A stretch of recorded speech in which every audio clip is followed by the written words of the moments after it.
Okay. Uh, the garden group is going to lead us with the Pledge of Allegiance. You know that.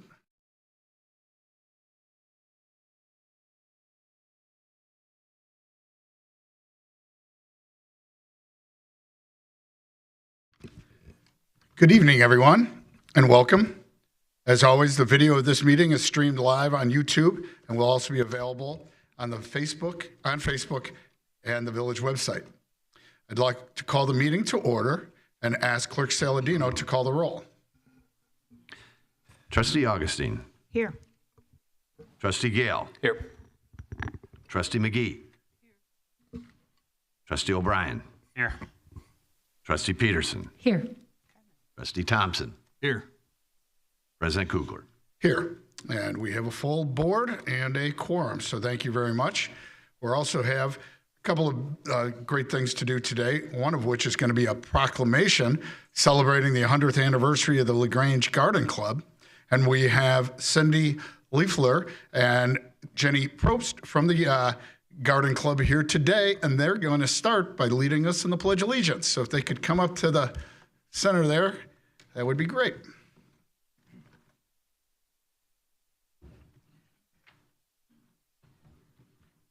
Ladies, when you're ready. To the flag of the United States of America, to the republic for which it stands, one nation, under God, indivisible, liberty, justice, for all. Thank you very much.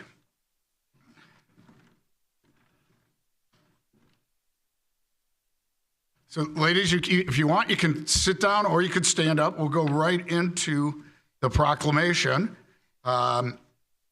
So, under item A is a proclamation celebrating the 100th anniversary of the Garden Club. The Garden Club was established on October 1 in 1924 by a group of 15 friends seeking to beautify the village of LaGrange. Yes. Since that time, the members of the Garden Club have contributed plantings at various locations throughout the village, hosting community service events, and providing scholarships for students pursuing a college education in related fields of study. The club has also been a longtime partner, collaborating on the design and planting of numerous container gardens located throughout our downtown. On the occasion of the club's 100th anniversary, this proclamation serves to express the village's appreciation for their partnership and dedication to the beauty of LaGrange.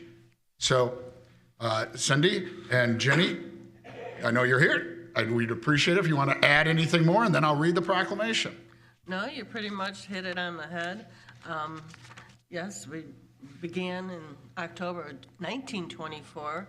A group of 15 friends gathered in a home of Miss Louise Titsworth and her mother on South Brainerd Avenue, and they formed the LaGrange House and Garden Club. And since their founding, one of the prime objectives of the club has been the beautification of the village. This goal has been met over the years through the various plantings of trees, shrubs, perennials, and annuals in the Central Business District, the post office, the war memorials by LT, and at schools and other locations in the community.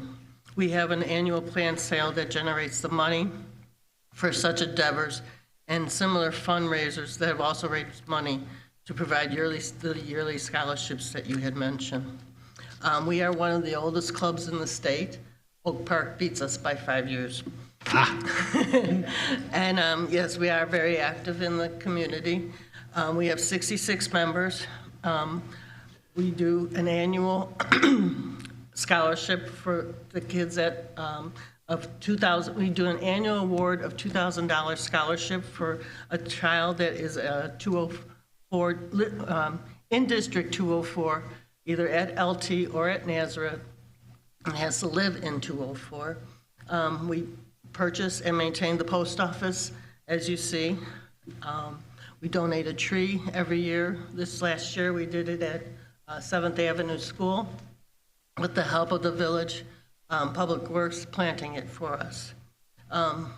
We just recently, last week, 10 days ago, we did the Aging Care Aging Care Facility had a fundraiser at the Harry Carey restaurant, and we did all the floral arrangements for the tables. We participate in Secret Santa in December, and our members donate toys and clothes and books and money. Last year, my car was full of clothes and books and toys, and plus $900. So I was like, okay, let's go. And the people over at The Rotary Club of LaGrange, they're so grateful when we do this. We do hold our annual plant sale that funds our scholarship and various donations to the Garden Clubs of Illinois, the National Garden Club of America, and stuff like that.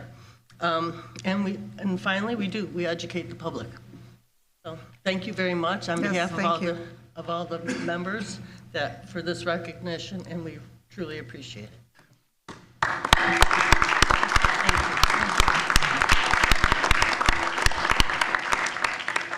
Well, let me read the proclamation now. Whereas on October 1, 1924, the LaGrange Garden Club was formed at the home of Miss Louise Tinsworth and her mother on South Brainerd Avenue under the name of the LaGrange House and Garden Club. Whereas the purpose of the Garden Club is the advancement of gardening, development of home grounds, civic beautification, garden therapy, and aiding in the protection of forest, wildflowers, flowers, and birds. And whereas this is accomplished through the beautification of the village of LaGrange, through the plantings of trees, shrubs, perennials, and annuals at local schools, along the railroad, at the post office, and throughout the central business district. And whereas the Garden Club collaborates with the LaGrange Public Works Department to skillfully design and plant the numerous containers throughout the downtown area, contributing to the beautification of the village. Whereas funds raised through the various Garden Club activities support horticultural-related scholarship awards for those in School District 204, instilling these important values in the next generation. And whereas today, the Garden Club is composed of 66 active and life members who contribute time, talent, and funds to advance the purpose of the Garden Club through their active participation. And I'll add that they do the tree every Arbor Day at a school, and it's one of the most enjoyable things for the board to be able to go out and talk to the school kids. Now, therefore, be it resolved that the Village of LaGrange proclaims October 1, 2024, as the date to celebrate the LaGrange Garden Club and their continual contributions to the beauty and vibrancy of the LaGrange community. So thank you again for everything you do.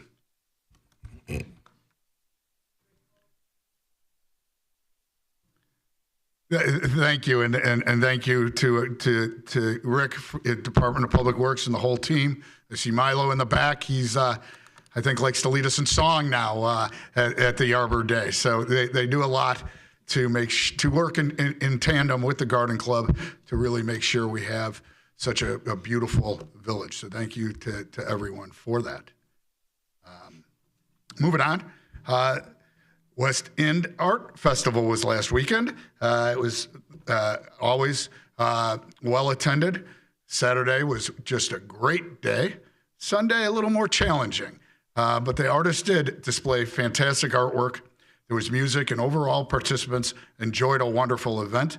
This year, the LGBA facilitated the creation of a community mural, which is intended for donation to the village. Thanks to the LGBA for coordinating that project and for the efforts along with the village staff and everyone else that came together to make the event possible. As many know, it was also Lyons Township High School homecoming this past weekend. Thanks to the village police department, Public Works, and all the other staff that worked hard to make sure that it was a safe and enjoyable event. We hope that the students enjoyed their homecoming weekend. A lot of people received notice about the municipal aggregation program. Letters regarding the electric aggregation program were delivered to residents and small businesses last week. Under the program, chosen participants will receive their electrical supply by MC Squared Energy Services and pay the same rate as they would pay by ComEd. However, the residents and small businesses are allowed to opt out. If you don't opt out, you'll automatically be enrolled, and again, you will not pay anything additional. The benefits of the program include the flexibility to join or leave the program with no enrollment or switching fee. The village receives 5% of its energy usage in renewable energy credits, and the village becomes an EPA Green Energy Partner. So again, the village board elected to go with this aggregation program because it was no cost to the residents or the small businesses, and they are putting money for green energy, and that is one of our goals. Those seeking to learn more can visit the village's website or contact MC Squared. I do have a phone number, 833-505-2748. And we're looking forward to the program working real well. With that, I would ask Manager Knight if there's a manager's report. There is, and good evening, everyone. Just a couple of notes on capital projects before we dive into a village code update. Remaining sewer lining work for sewers along Brainerd and Shawmut will be coordinated in the coming weeks. Notices will be distributed to impacted residents as the schedule is confirmed. Looking ahead, in an effort to stay ahead of falling temperatures, contractor will be performing landscaping restoration work, and this includes some work that was done prior to this resurfacing work with the water line replacements. The 50/50 sidewalk program begins this week with sidewalk removal and replacements. Notices have gone out to residents that will be participating in this year's program, and more to come on that. Lastly, item A under the manager's report is a comprehensive update to Title V, Part 1 of the Village Code. This is part of an ongoing effort to comprehensively update the Village Code, and tonight, Part 1 has been prepared for the Village Board's consideration. Updates have been reviewed by the Village's consultant, staff, village attorneys, and are now presented to the Village Board for consideration. Attachments to this item include a table listing more substantive changes, which is accompanied by an explanation. Overall, the proposed changes include updates and clarifications to provisions that reflect current day requirements and practices. This includes provisions regarding accessing fire alarm panels by keys, procedures for plat approvals, and the ability of the Public Works Director to remove any landscaping or other obstructions in the line of sight when there are concerns over public safety. Included along with this item is a clean copy and strike-through version of Title V, and any proposed changes to what is presented will be incorporated into a full draft of the Village Code to be considered by the Village Board in the fall. President Kukler, that concludes my report, and staff is prepared to take down any thoughts the board might have. Okay. So on the comprehensive Title V update, do any of the trustees have any comments, questions, or thoughts? Trustee Augustine. Thank you, President Klukler, and thank you, staff and council for going through this. This is yet another really cerebral deep dive into our code. This section to me looked straightforward, clear, and very much needed. I had a couple just minor questions, and one of them is, and pardon me, but we're using our new tablets tonight, so I'm not going from paper, trying to use it the right way and not putting all my notes on paper. One of the questions I had, everybody, is on page, let's see here, let me find out. 6 of the strike-through version, and it's regarding item 5 of section 5821308. So these are the things that would not, this is work exempt from permit. One is painting or surface coating, installation of storm doors and windows, things like that. 5 is installation of landscape or plantings. And then the strike through goes through some old language and then picks up at, so it's the new language is installation of landscaping or plantings, not that, I guess, that do not meet thresholds for a grading permit under section 58215 of this code. So I think I understand that to mean that as long as they're not adding a berm or a hill or something that could change the existing grade, then that would not require a permit. But it took me a minute to kind of understand that, and I would love it if the I mean, this is so much less legalese than it had been and so much less antiquated, but things like that, we want it to be straightforward for a resident and a commercial landscaper to read, and I just wondered if I was reading that right. No, I think you are reading it right, that generally installation of landscape and plantings do not require a permit. But if you do certain thresholds of grading, so for example, throwing down some topsoil when you do landscaping generally is not going to be one of those thresholds. But if you go too far in terms of doing grading work, then you can trigger permits requirements. Right. Okay. It just wasn't super clear, so, and it just, Make a note to okay. clarify the language. Thanks, just to more, layman terms. The other note that I had was page 43, monuments. Monuments, and I think this is for subdivisions or newer subdivisions. Monuments must be either iron pipe or not less than 1 inch in diameter or 30 inches long, or stone or concrete not less than 4 inches in diameter and 30 inches long. I don't know what that is. Can you, and that's paid, see where we are, 10? Yep. Yeah. Yep. I read that a couple times and just wondering if you could clarify.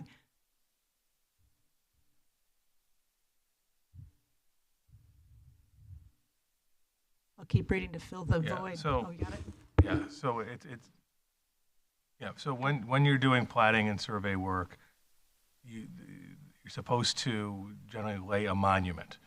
Usually it is a iron pipe that goes in the ground, so in the future, when you're doing survey work, you know where to measure from. It's something that's usually not that obvious, so if your property, if you searched hard and knew where to look, you might find one. But this sets forth the standard for what those need to be, how large they need to be, and it is important from a surveying perspective that they are done and meet these requirements. So this would be for someone like MI Homes developing a brand new subdivision. Would be considered that they exist elsewhere and everywhere in the community already? Right, they're in the ground in other places. Excuse me. Okay. I was confused by the terminology. Thanks for clarifying. I mean, I imagine that mostly these are engineers looking at this Right, point, but these are requirements that an we're supposed to engineer read. or a surveyor would be looking at, most likely. Okay. And lastly, I can't get there. This is also in, I guess, for new developments then. So it says trees must be planted by the owner of the streets of the subdivision. So again, this is if an uptown or an MI home. Correct, this is for a new subdivision. That was it for me on these. Otherwise, it looks great. Thanks. Thank you, Trustee Augustine. Any other comments?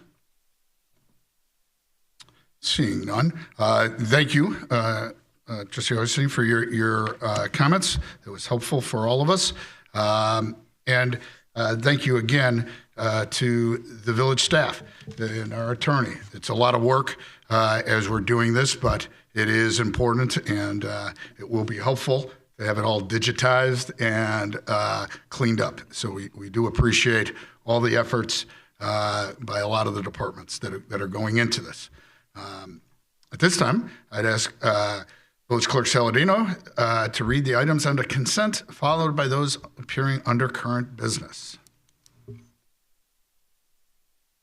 Matters on the consent agenda will be considered by a single motion and vote because they already have been considered fully by the board at a previous meeting or have been determined to be of a routine nature. Any member of the Board of Trustees may request that an item be moved from the consent agenda to current business for separate consideration. Item A, September 23rd, 2024, consolidated voucher. Item B, minutes of the Village of Grange Board of Trustees meeting Monday, September 9th, 2024. Current business. This agenda item includes consideration of matters being presented to the Board of Trustees for action.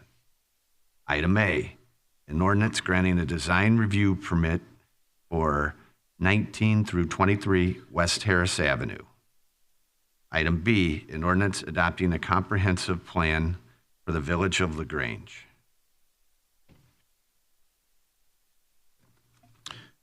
Thank you, Clerk Saladino. At this time, I'm going to ask if there's any comments on matters on tonight's agenda. We're going to be spending a long time, and probably till about 10 o'clock where we'll end the meeting, talking about the comprehensive plan. So I'm also, after we're done with comments for matters on tonight's agenda, I will open it up for anybody who has comments not on tonight's agenda in case you don't want to wait till the end of the meeting. But let's start with comments on tonight's agenda. I see people raising their hand. Peg, you can just come up to the microphone.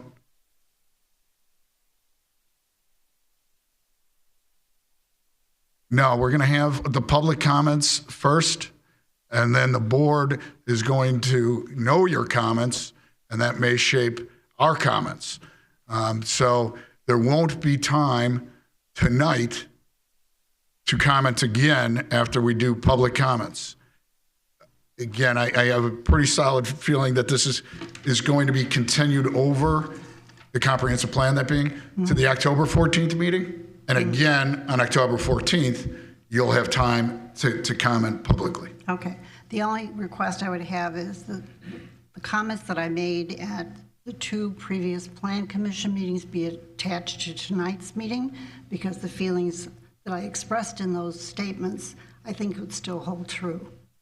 I may amend that after hearing your comments, but for now I would like to do that. Yes, well, a couple of things. I know that the board received your comments. I'm not exactly sure what you're asking. I think there are minutes for every meeting, and I would like those comments to move forward with it unless I find that everyone is in agreement with the comments that I made, which I doubt is going to happen. But at least I want them to move. You know what? I'll have our attorney answer that question, because I'm not sure. It's not really like a court record where documents get included in our minutes generally. Mm-hmm. So I'll ask our attorney to explain what usually goes in the minutes and any other insights. Yeah, so I mean, if you have comments that you made at the Plan Commission that you would like to make this to this body, the best way to do it is to, at this time, provide your comments. Well, I didn't bring it with me. And that way It's a we can written ensure statement, that it's heard and incorporated in the minutes from this meeting. But we typically don't just incorporate by reference prior comments or letters or other things. And we don't normally, in our minutes, include like word for word. It'll be just a summary. Correct. Like Moser spoke either individually or on behalf of legal women voters and talked about the comprehensive plan and maybe some more detail, but it won't be, So just in the to- minutes, there won't be a real big summary of it. So just to be clear then, the statements contain the League of Women Voters Affordable Housing Committee comments that the plan as it was passed by the commission, the Plan Commission, lacked any definition around affordable housing, which we think is a critical part of what should be in the plan. And what it basically got was kind of a pass over. And we'd like to see more definition about how you're going to go about that. And it could be, a task force or, whatever you choose in order to pursue more information on how that could be accomplished here. Correct, okay. Okay? Yep, All right, thank you. thank you.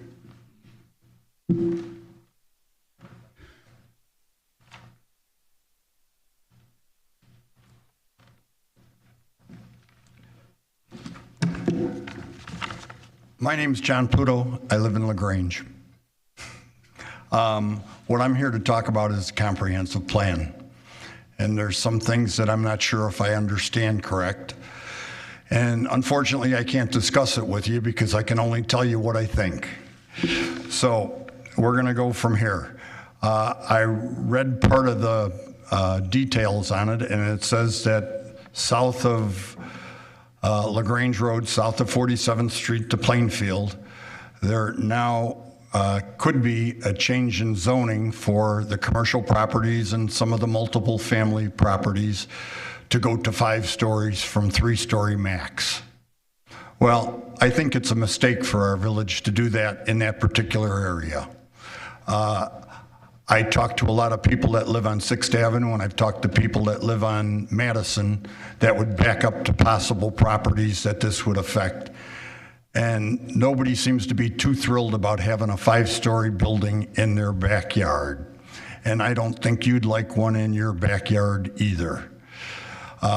There are some 5-story buildings that have fit in very nicely with the village's plans from years ago. And definitely that part of the village needs a little help. The correct answer is maybe you could do a TIF district just like you did downtown to help those buildings from 48th to 50th to do something there. But I don't think the people there that live behind those possible new structures would like that. And I surely wouldn't. The other thing is, if we did happen to develop that and they went into big apartment buildings, I gotta say, we have this problem. I think you mean flooding. Yeah, we have a flooding problem. So now we're gonna put more water into that combined sewer on 49th Street that's maxed out already, that floods 8th, 9th, and 10th, and it backs up all the way to Stone Avenue, Kensington, and Wyola. So if we're gonna do some future planning, we gotta do planning on fixing our infrastructure before we go hog wild with increasing densities in the village. I think that's a poor plan. So that's all I got to say on that one. But Okay, and just to summarize, so people know, you were referring to the comprehensive plan talking about going to 5 stories as a matter of right. correct. Yep, we got you. So I got 5 stories as a matter of right, TIF. If they decided that they had to go to 5 stories over on Hillgrove, when you guys did that variance here for density and everything, that would probably be the way to go. That way, at least if people wanted to attend a meeting where there was talk on it. I'm sure, I'm very confident that the board's going to be, that's going to be one issue that we spend a lot of time on. I hope so. I'm sure there will be. Okay, other things are our magic drawings from Mr. Hewer and Mr. Burke. And when I do my Again, just so arithmetic- everybody knows, this is a map of the South Basin, I believe, or is it a map of the village? I'm sorry. It's two of the same maps with different numbers. For the South Basin and North Basin, right? It would be the North Basin is what I see as a major mistake. We're talking about 13 acres difference on Mr. Hewer's plan and Mr. Burke's plan. And I just want to know what the correct number is, because I don't think in 14 years the village grew, I don't even, let me take a look. Well, let me just ask, Director Colby, do we know anything on these maps?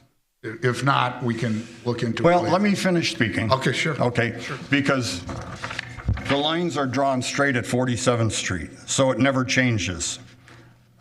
I've already discussed this matter with Rick, and we really didn't get a definite answer. This is something that one of our engineering firms has to tell us what is correct. 13 acres with 1 inch of water is 350,000 gallons. So if we're making plans, we got to make correct plans. Okay, the other part of this is Mr. Hewer shows 421 acres in the South Basin for Grange drainage. Mr. Burke shows 660 acres. That's 215 acres difference. That's millions and millions of gallons of water. I know what the answer to that one is. That's South Lyons Township. But it's not considered all of it to be part of our problem. South Lyons Township is different than LaGrange. So we need to get this correct answer on the North Basin. What is the correct answer between 2 engineering firms? Okay, I would like that answer. okay. The other item is we have a sewer atlas. Is there a possibility that you could put a sewer atlas at the library?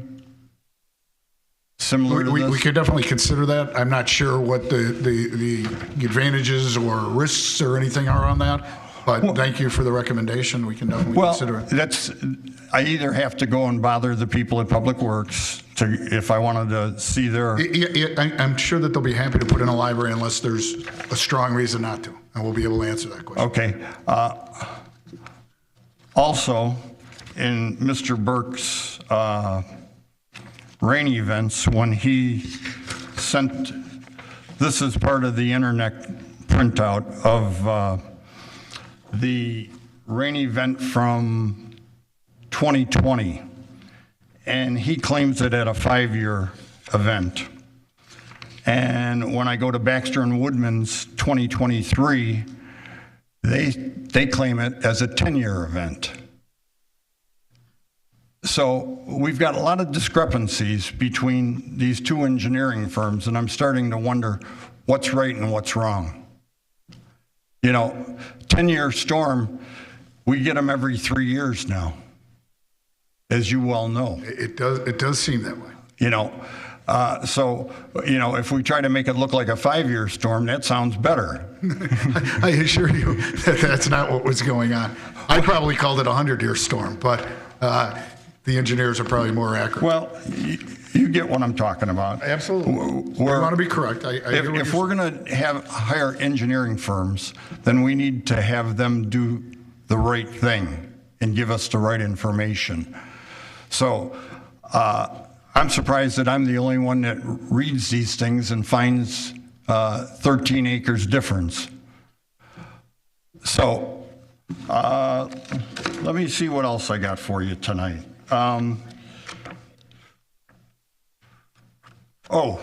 Let's talk about our problems with flood control. I pulled up a 2013. So now, are we sticking with comprehensive plan, or are we going to matters not on tonight's agenda? We're done with that 5 minutes ago. Okay, just to be clear, we're talking about things not on tonight's agenda. Right, we're winging it now. All right. Okay, there was a 2013 lawsuit with the federal government and the sanitary district about them putting a reservoir in. Now, our problem in this village is we're missing about 50 inches of sewer pipe that we could have solved a lot of our sewer problems with, because that 54-inch sewer that got decommissioned in 1984 because it was a combined sewer could have been repurposed with that 51st Street sewer that comes all the way from Brainerd Avenue and picks up in front of the hospital tons of water, and it's what causes East Avenue to flood every time we get 2 or 3 inches. Now, my question is, do we report this when the street is closed? Do we make a police report on the street being closed because of flood issues? Do we contact our congressman and let him know there's a problem? Do we contact our metropolitan sanitary district? You know, everybody forgets about that problem when that street floods, but it's a major deal.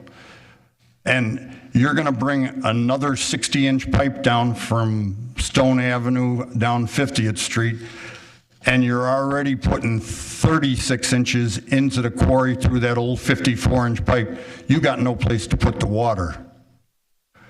So we better ask the federal government and the state of Illinois to come in here and help us with our problem, because we can't do it alone.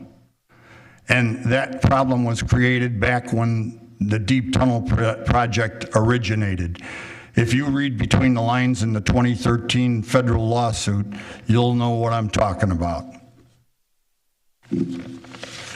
Thank you for your time. Thank you, Mr. Pluto.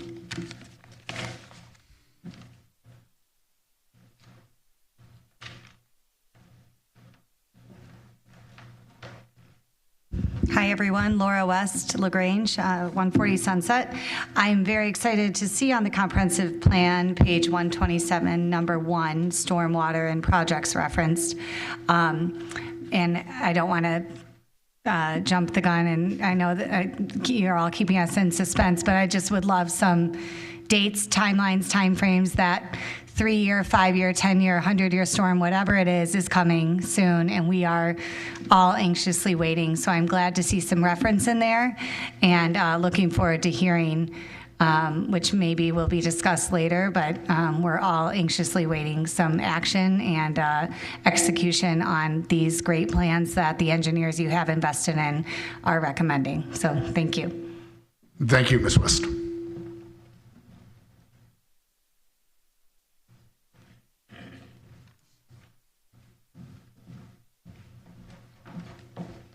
Good evening. Glenn Landis on behalf of Alan Foreman of 56 7th Avenue. I believe all of you received an email from him. If you would like me to read his email, he would like it submitted. I think he would like you to read it. So Definitely would. I had not planned for it, so bear with me. From the beginning. Dear Village Board members, after submitting a letter dated 9/7/2024 and providing feedback at the Plan Commission meeting on 9/10/2024, I want to again express my concerns in a precise and concise manner. In 5 stories by right, strategy is very troubling to me. I welcome development, but am opposed to granting the right to start negotiations at 5 stories, especially in the historic district.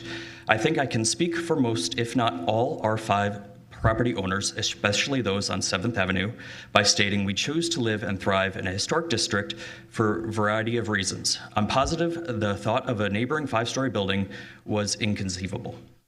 I understand the comprehensive plan is aspirational. However, I do wonder if the process included a thorough consideration of economic impacts such as the immediate increase of property values, which are identified as 5 stories by right, the potential adverse impact of property values of R5 residences.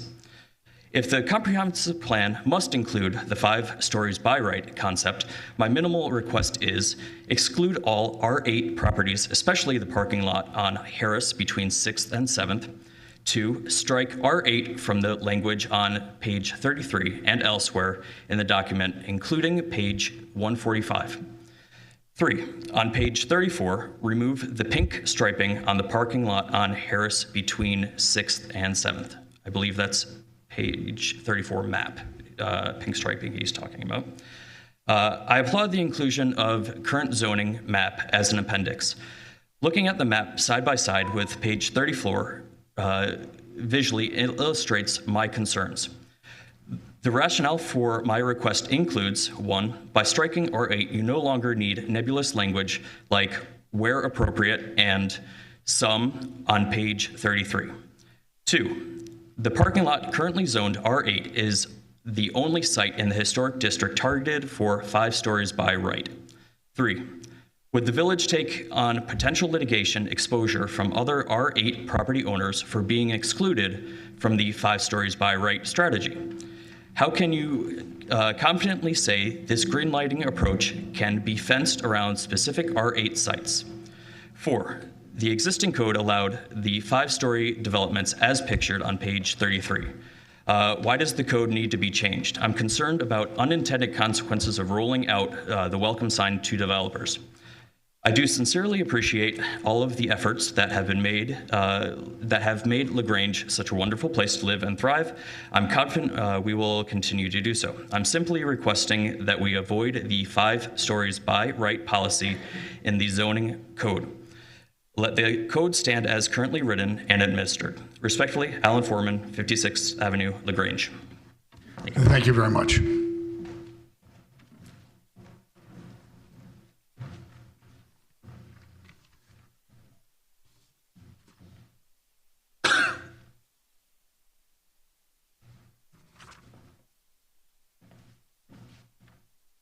Thank you. Sure, please. Hi. I'm Debbie Ryan, 91 Dover Avenue in LaGrange. And this is somewhat, I guess, related to the comprehensive plan, but it's more about a question in the sense of, in regards to sustainability, is there any goal or any initiatives from the town to look at the reducing or elimination of plastics and styrofoam. Certainly in all of our restaurants, that there are some bills now being put forth in the state, and we're going to be meeting with Senator Lightford in a week or two to discuss her interest in it, and I'm just wondering if LaGrange has any initiatives, any goals, any plans to look at plastics or styrofoam. I don't know at this time. I know that there was in the past, communities got together to try to recycle. And Western Springs was the host, but I don't even know if they're doing that any longer. The styrofoam they recycle, yeah, right. Still in Western Springs? Right. Yeah, we do bring ours there. Yeah. And I'm not sure if our EQC has had that on the plan or agenda. Not specifically related to that. Again, this is they're more of a policy-driven group, and some of the other organizations are more, action-oriented. Okay. And we do use the styrofoam recycling and also the composting, so I applaud the efforts the community has done thus far. But I think rather than just focusing on recycling, the goal is to really reduce the use of plastics and reduce the use. So I would hope it's something that I wanted to see if there was anything on the upcoming agendas of any sort or something that we would consider in the future. Sure, thank you. We appreciate you bringing that to us.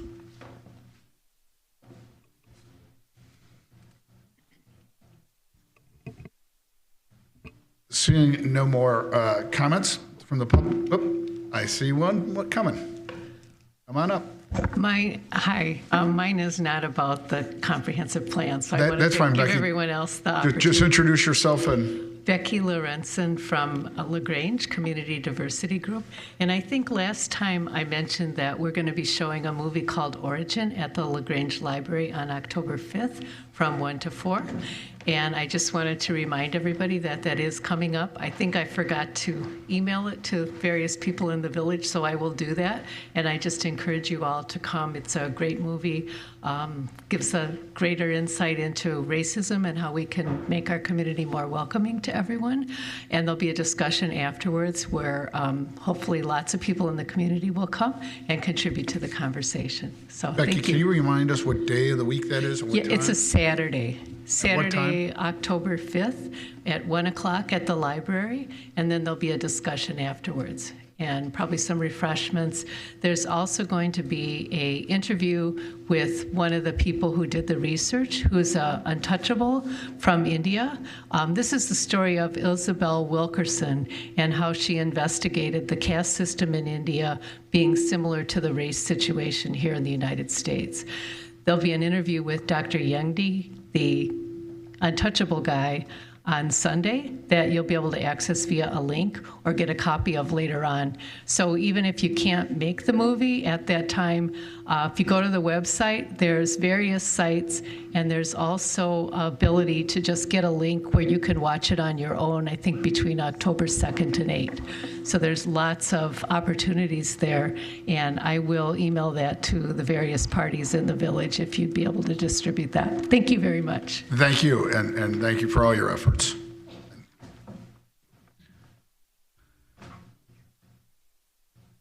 Okay, I think we have it this time. Seeing no more comments, I would ask for a motion and a second on the consent agenda. I'll move for a vote on the items on the consent agenda. Second. Thank you, Trustee Gale and Trustee Peterson. Any questions or comments on the consent agenda? Trustee Augustine.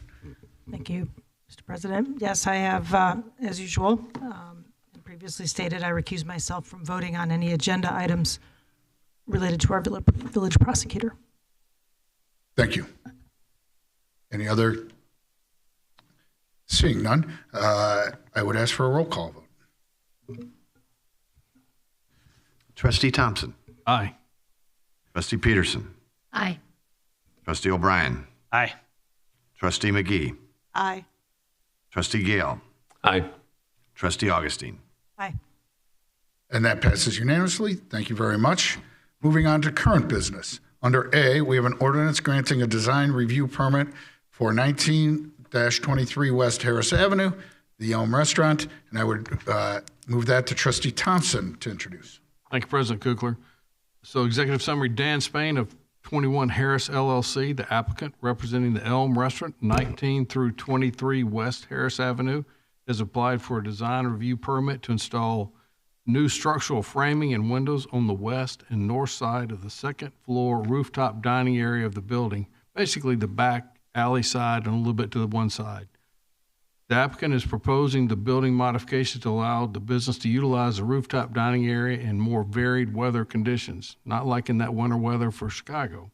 Along the north building elevation, which faces an alley, the existing cedar plank is proposed to be replaced with wall finish with engineered wood siding.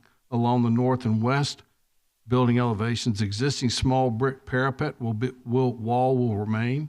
The existing metal awnings above the rooftop dining area will also remain. The applicant is proposing to partially enclose the space by adding windows and new structural framing for the window system along the entire north elevation and the portion of the west elevation. The framing for the new windows will be black to match the existing metal awning. Commissioners discussed the material choice for the wall along the north elevation of the building and praised the applicant for a thoughtful design. After discussion, the Design Review Commission voted 4-0 to recommend approval of the design review permit. And I make a motion that we also pass this design review. Second.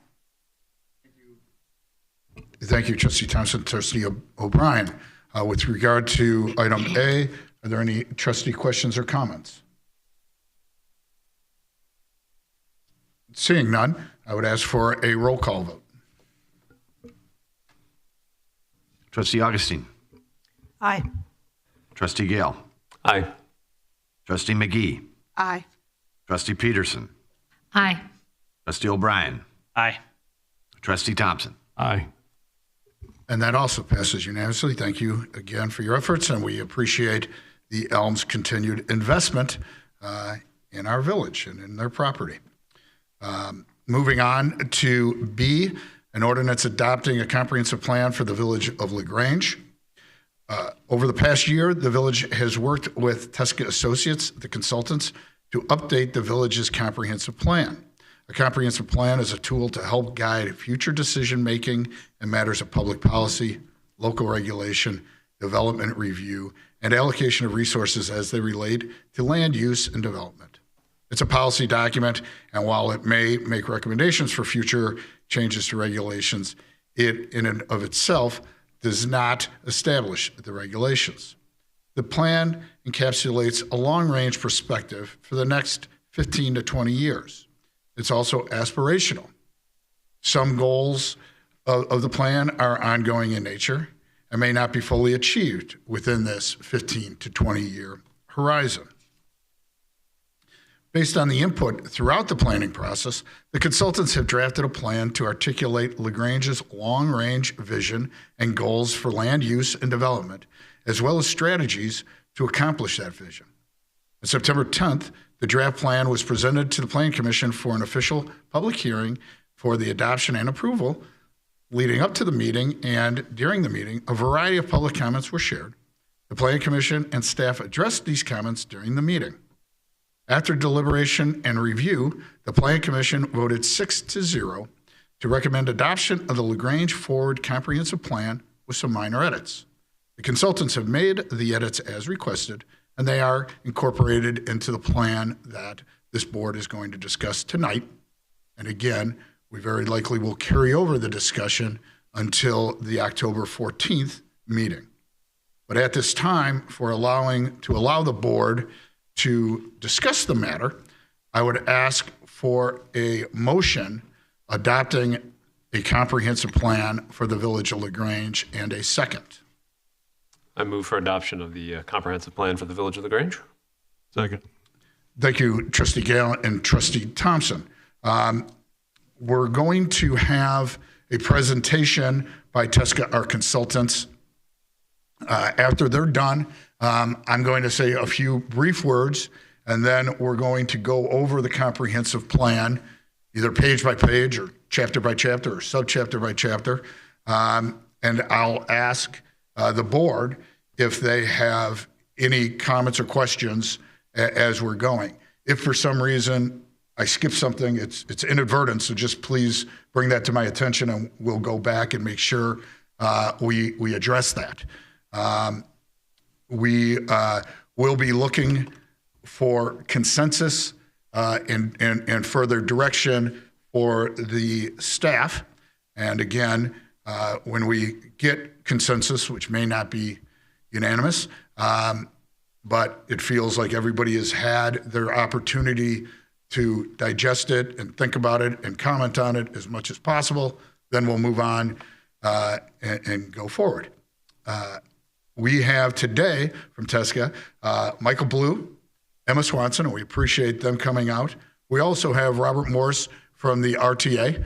The RTA was really a funding partner in this project, and we do appreciate them and their resources that really allowed us to be able to do this project. And I also want to thank our village staff, all of our commissions. People from every commission was invited to get together and really talk about this. And so there were a lot of participants. A lot of our residents participated, our League of Women Voters and their subcommittee on fair housing and affordable housing participated often. And I think we'll be participating now and in the future. And we appreciate really everybody's input, and it's helpful. So with that, I would turn it over to TSCA to give an overview, I think, of where we're at.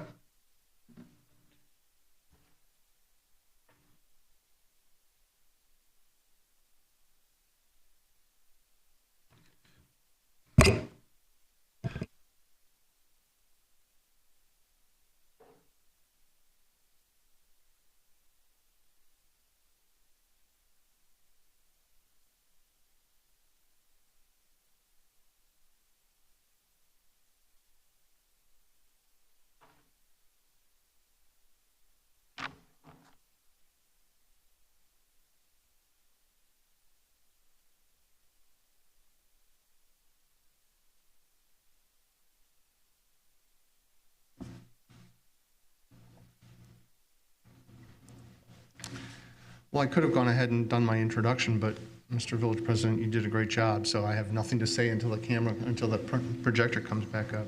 I would just add our thanks to all of you, to the commissions, to your staff, to the folks at RTA and Robert's help. Big thank you to Emma Swanson from our office, who was the principal author and put a lot of this, what you have in front of you, together. Part of our team were the folks at Sam Schwartz, who did the transportation environmental elements. Franny Ritchie was their lead person there. We had a really productive experience working with all of them and all of you. So I would just echo the thank yous and the acknowledgments that you made. It does take a village to do a plan, oddly enough. And there was a lot of engagement and a lot of involvement here, and we'll talk a little bit about that. As you said, Mr. Village President, I'm going to try and just give kind of an overview. There are a couple of things that we'll touch on briefly. I know it's always terrifying when somebody speaking in front of you takes off their watch and puts it down, because you wonder how long they're going to talk for, but I'm going to try and give an overview and touch on some of the things that have been issues, and to try and give context, so that as you discuss this further, you'll kind of have a little bit more of a sense of what were the thoughts that went into making some of the recommendations that are in the plan. So with that, we'll talk very briefly about what the process was. As you mentioned, it was over a year. It involved a lot of community input. And then we'll talk about the various themes and goals and strategies of the plan. That's really the heart of the plan. The plan is more than just a set of recommendations and ideas. There's a lot of context and a lot of history and a lot of considerations in there that future users of the plan should understand the context in which it was done. We'll focus some on the land use and sub areas, and then we'll go on to talk about next steps. But first, in terms of the process, as you mentioned, it was over a year, and it's an iterative process. It's not a technical study. It's, as you said, it's a policy study. It starts with an amount of data collection that goes on, and it also includes a lot of public engagement and input from the community. That doesn't end. That continues, as you did tonight. It's part of what's going on, and so we're almost to the completion of the process. In terms of that public engagement, there's a list here and a list in the plan of every bit of engagement that we did, and I'll kind of roll through these slides so that you and folks here and folks at home can see a little bit of everything that went into it. But I would tell you that there were a few focal points to it. One was the website, and the website was very active over the time. And those of you that were on the website, thank you for your comments, thank you for your insights and your feedback. We talked to a number of stakeholders, and we always do this. We talked to folks who've been involved in the community. We talked to, I think it was up to 50 people who shared thoughts and ideas about the community. And again, no one piece of this engagement becomes the answer, but it really does help to set a foundation. Something that we did that was a little different was the board and the commissions and the board workshop that we did 2 of, one at the beginning and one as we started to develop some of the final recommendations. So we appreciate everybody's input on that. That helped a lot. And then there were a couple of outreach to the community things. We had a couple of, we call them pop-ups because we turn up. We went to the farmers market. We were at the community center for an event they had there where they were putting together those mosaics that are outside the building now that are very cool, just got to say. And we had a couple of open houses to just invite the community. The reason you do all this public engagement this way is because it turns out not everybody likes standing at a podium and addressing you like this. People, we have fun bothering people at the farmers market. So that they're in a good mood, why not ask them about the village that they love? And so we go out and talk to people. And so the multi-level version of this engagement is really important because it helps develop a vision for LaGrange. As you look through the document, you'll see that there's not just a vision for the future of LaGrange generally, but pretty much every section of the plan has got a vision. The section on economic development, the section on the sub-areas, there's a vision. The idea is that the plan conveys this story, right? It's not just make buildings this tall or do this for economic development. There's a goal behind it, and there are visions and goals that are in the plan. And I know that at this point we end up focusing on what are the recommendations, what are the things we're going to land on, but those things are the vision and the goals are just as important, and I encourage you to keep an eye on those too. This statement here, I would suggest to you, focuses on a few things that are really quite special about LaGrange, and you know them, and the plan is going to highlight them in this area. One is certainly the downtown. It is the community's backyard. It's also the backyard for the region around here. It is unique. Not every town, few towns have a downtown like LaGrange, and that creates the vibe and the character of the community. The other idea was a phrase that somebody used very early on and really stuck with us that you see up here, is the idea of LaGrange being a front porch community. Right? You always hear small town, family friendly, all that sort of stuff, but what we heard was front porch, right? Which is really all about people outside being together, sitting on your front porch. I don't know if anybody does it anymore, but when I was a kid, it wasn't just your own mother that yelled at you, right? And so that's the kind of community that we have, and that's really something special, and that's played out here in the vision. So again, the vision kind of trickles down, and the plan addresses a number of themes, which are planning topics, which you see here. We talk a lot about community character, because as we did community engagement, as we talked about a vision, this idea of community character, what is the vibe and the feel of the community, was very important. Transportation access and environmental sustainability are important. We heard about them tonight. And notions of economic development. So those things are all in here. What we talked about a lot as we started to put together the plan is that those sections and the goals for those sections, they're not standalone, they're not siloed, if you will. They all relate to one another. So an economic development action also has a sustainability element. An economic development action may also have a transportation element and vice versa. And those overlapping goals are something that you see as you look through the plan, and something that we were cognizant of as the consultant team and the staff put it together. So let's start talking about community character, because that's really, like I said, where so much of the plan comes from, and where the idea of the vision leads to a set of goals, leads to the strategies or the recommendations that I'll touch on as we go. So that's why there's a vision and a set of goals here. And I'm not going to pause and read every one of these. Took my watch off so I'd be sure and be efficient. But through your discussion, or if you have any questions, glad to talk about these as you go through the document. In terms of character and design standards, and you just talked about your design standards, there's a number of recommendations in here about design standards, about the physical character of the community. And let's pause on these because I know that these are significant. The design guidelines that the village has now, primarily in its zoning ordinance, are pretty good, and they're used, and the commission uses them as part of their review process. There's opportunity to enhance those. There's opportunity to make them more not specific, but more towards the character of the community. They should be standards that are clear to the designers, the property owners, the commissioners, and you when you make those votes. And best practices really change in how those are done, and there's opportunity to improve these here. The design standards, as you know, are applied to the design overlay, primarily around the downtown and the business district. But the idea here is to also apply that set of standards to the South LaGrange area that is shown in the plan. The other idea for adopting and applying design guidelines is to apply them to multi-unit buildings and to some single-family attached development. And as you know, there's some opportunities that are identified in the plan to add some slight density to some of the areas. Well, the idea is to do that, but to also think in terms of how those buildings look. And there's notions in there, you might have seen it talk about soft density and some of those ideas. The idea is that new development that is multi-unit, townhomes, smaller developments like that, plexes as we now call them, there's an opportunity for those to have more of the characteristics of single-family homes. So they fit into the vibe of the community, they fit into the character of the community, and the design guideline recommendations follow that. The 5-story question is one that has been raised, and we know from your feedback is significant, and we get it. And I'm going to stand here and officially apologize for ever using the term by right, because the idea is not that it was by right. There's still a review process involved. By right is a zoning term of art that found its way in there. But there is logic and context for the when and where this is recommended. They're not coming for me because I got to the 5-story thing, are they? And it's built on this idea of TOD. Sorry for the jargon, transit-oriented development.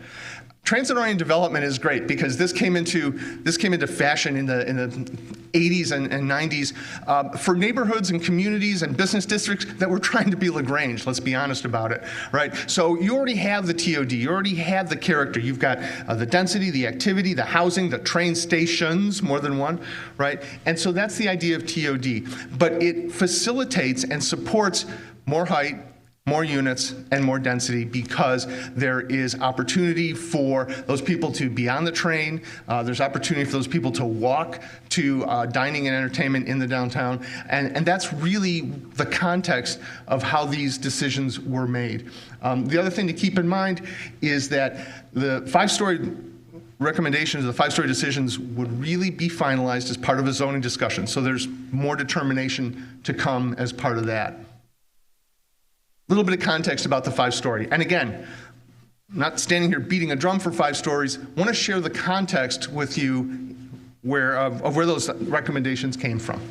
5 stories is part of downtown now in certain areas where appropriate is the phrase that's in there and that somebody mentioned tonight. There will, as recommended in the plan, be opportunities for community input and public meetings that relate to the design of these buildings, right? So that where they are close or potentially near different types of residential developments, there will be opportunities to talk about changing the materials, changing the scale, and looking at the building. So that would be part of the process. Also on a case-by-case basis would be concerns about infrastructure and capacity, just the way you do now with development. And to try and request any other relief from the zoning ordinance would still be the public process that it goes through now. So that's a little bit of where that comes from and how that would be applied, and very much look forward to hearing what everybody has to say about it and thinks about it. Here's this notion of soft density where plexes, buildings with 2 and 3 and 4 units have got a character of single-family homes, and the idea would be that if this density was considered by the village in these certain areas, in the R5 and R6 in particular, that this design standard come along with it.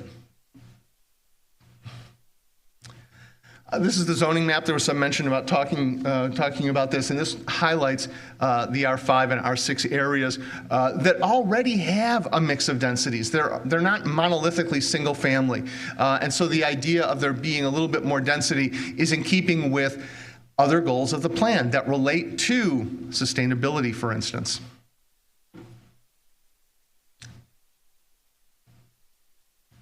I went backwards. Sorry. So we'll talk about that, but let me touch on some of the other items that are also in the plan that may not be as much hot buttons, but again, to kind of make sure that we touch on everything. The historic character of the community is essential, and the plan talks about updating the information that supports that. We think that'll be very helpful. Gateways and wayfinding are something that the village does quite well. In fact, it kind of inspires the plan to talk about areas where more of this can be done, and those are highlighted in the document. Placemaking is another idea that, well, frankly, the village is already doing well, and the plan's idea is to maintain those and build on them and do more.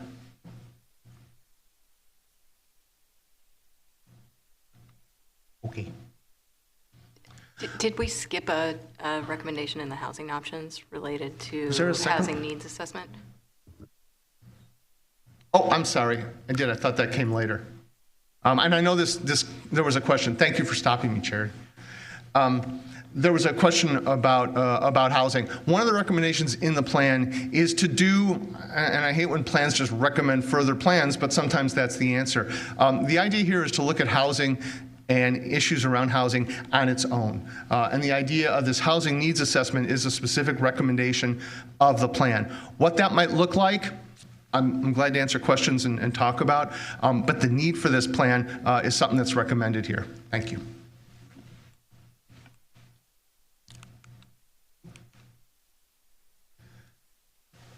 Future land use and existing land use are kind of fundamental to comprehensive plans. The idea is to say, where are we and where are we going? Admittedly, these existing and future land use maps look very different when we're working in McHenry County than it does when we're here. But the map is very intentional from the existing land use map in creating areas of general character, not saying this site needs to be 1 unit and this site needs to be 2 and this, but it's about a general character of an area. And there are descriptions in the ordinance, there are descriptions in the comprehensive plan that describe that character, that go along with those, I can use this, that go along with these definitions of land use on the side.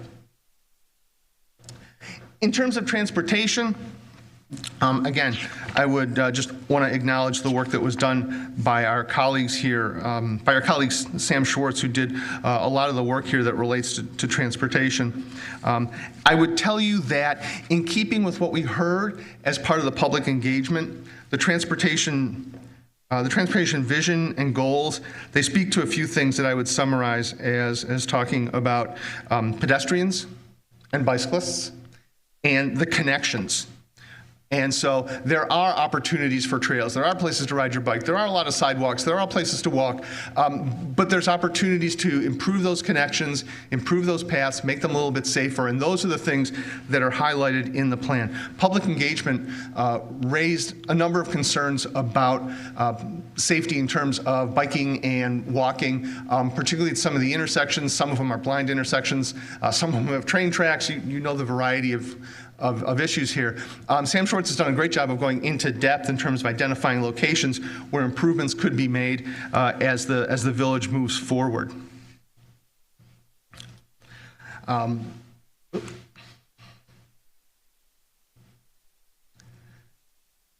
of those suggestions that's in the plan as a recommendation is to give thought to sidewalk replacement program and how that might be refined.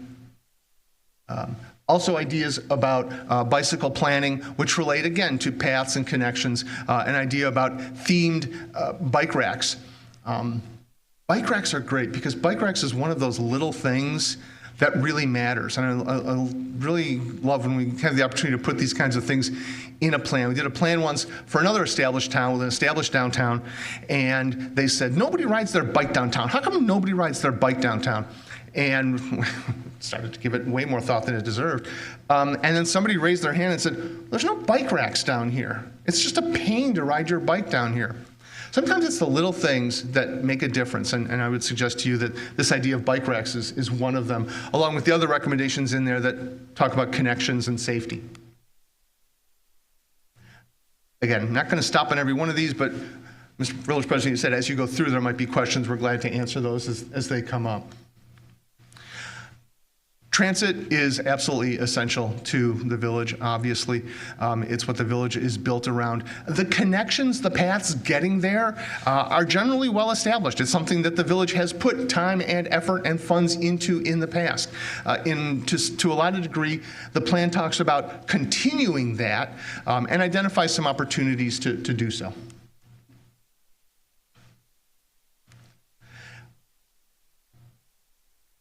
I'm just not going to spend the time to get into every one of these things, though. I know there have been some questions about parking, and there was discussion at the Plan Commission. We talked with them. There was a lot of discussion and deliberation. The phrase that Sam Schwartz used that I really like most about talking about parking was the idea of right-sizing it. Not getting rid of parking requirements, not completely eliminating parking requirements, but to look at parking, frankly, from a 21st century perspective, all right, and how is it used now? One of the things that's not in the plan that gets talked about a lot that you may have heard is this idea of parking maximums, right? We're used to parking minimums. You got to have at least 4 per 1,000 for commercial, and your parking requirements are generally consistent with your neighbors. But we did talk about parking maximums where you can't provide more parking. That's not in there. That was not something that seemed appropriate for LaGrange, or that the feedback told us was appropriate for LaGrange. There are some ideas about reducing the minimums for parking in the residential areas around the downtown. There's a suggestion to give some thought to residential parking overnight in some of these areas as a way of also helping to mitigate parking, especially in smaller lots. For instance, if there's going to be new development, parking can make the development more complicated, and so the idea of right-sizing the parking and looking for other opportunities is kind of fundamental to dealing with parking these days. In terms of environmental sustainability, again, starts with a vision, builds on some goals. One of the things as we went through the plan, as I mentioned, and you were there, we had the workshop with all the commissioners and all of yourselves.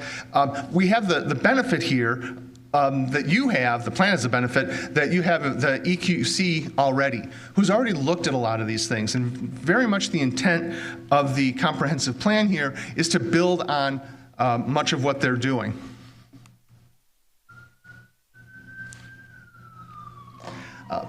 The other intent of the plan is to highlight some of what are the key topics in sustainability these days, and the idea of greenhouse emissions is part of that. Some of these ideas about even density is about sustainability, about getting people to be able to walk and bike instead of having to ride, take the train. These are things that are about sustainability and reducing greenhouse gases. The idea of resilience includes tree canopies, which we're seeing a lot of work now and a lot of interest in. And in older communities like LaGrange, the tree canopy exists. But the idea of supporting it is something that is really taking hold because this is very much a sustainability idea. It's also got an aesthetic benefit as well. Stormwater management. Again, we heard comments about that tonight. It's certainly important, and we know there have been some important things going on. The idea here is to, the idea in the plan is to continue working on those and to highlight some of the opportunities for doing different things. Did I miss something? Okay. Part of the idea about sustainability, which is also in the plan about, say, historic preservation, is the idea of doing more outreach. Finding ways to help residents and businesses and other stakeholders in the community just know what the village is doing and know what some of the opportunities are, and that's highlighted in the plan as well.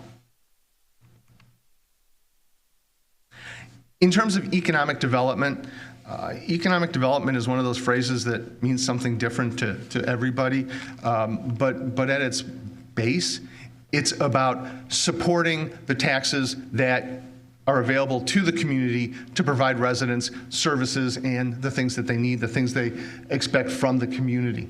And so economic development is an important part of every comprehensive plan. Again, not something that is new to the village or the village isn't doing, but the idea here is to highlight these opportunities and to focus on tax base and business climate. One of the ideas that the plan seeks to encourage the village to take another look at or to give consideration to are incentives. Incentives for facades, incentives potentially for interior build out. These are not unusual in suburban communities in general, and the village has had a facade program.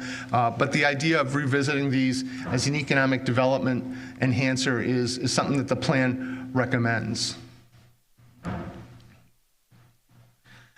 Zoning is actually economic development. So a complicated or clunky or difficult zoning ordinance is not good for economic development. It can make it hard for new development to come to the town. And so some of these recommendations, and the plan, I would go back and say too, has got a lot of thinking and ideas about zoning, with the understanding that updating the zoning ordinance is on the village's list of things to do. But in terms of the zoning ordinance from an economic development standpoint, I would drill down into the weeds just a little bit and talk to you about the permitted and special use lists are sorted in a way that's kind of antiquated, that we don't see very much. One that's important here is the idea of continuing to require prohibit first floor office in the CBD. This is one that you hear a lot about, and folks that want to develop multifamily housing in a CBD will say, well, you know, we can't release the space, you don't want it, let us just put apartments all the way to the ground floor.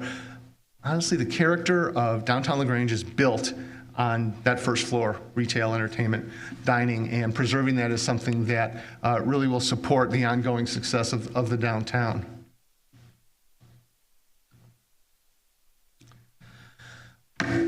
Not only did we attend some of the events, but we certainly heard from the community about the importance of events, and the idea of continuing to do those is something that should be continued, and probably not a surprise. In terms of sub-areas and areas of focus in the downtown, or in the community, the downtown was obviously a big one. In fact, it's so big and it had different characters that we divided it into three parts. We talked also about South LaGrange Road and the industrial areas. And I'll pause on just some of the key points here, but in the interest of time, I'll keep us moving. But would remind you again that this idea of overlapping goals, that something is not just an environmental theme or an environmental goal or an environmental or a sustainability goal, they absolutely overlap in terms of transportation, economic development, and community character. The Central Business District I've already mentioned in terms of its importance and its character and its economic development benefit to the community. And so the strategies are very much about preserving it. And I don't think that should be a surprise to anybody. The one that I would go back to is the one about the design guidelines, and those being revised as part of a zoning update to preserve the character of the downtown area.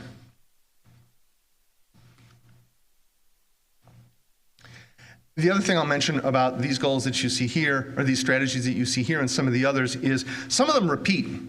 Right, some of them come straight out of the community character chapter and are kind of cross-referenced into the sub-areas. That's intentional because there are a number of good ideas in those other chapters that apply to the specific sub-areas. A lot of the recommendations from those come from the other chapters.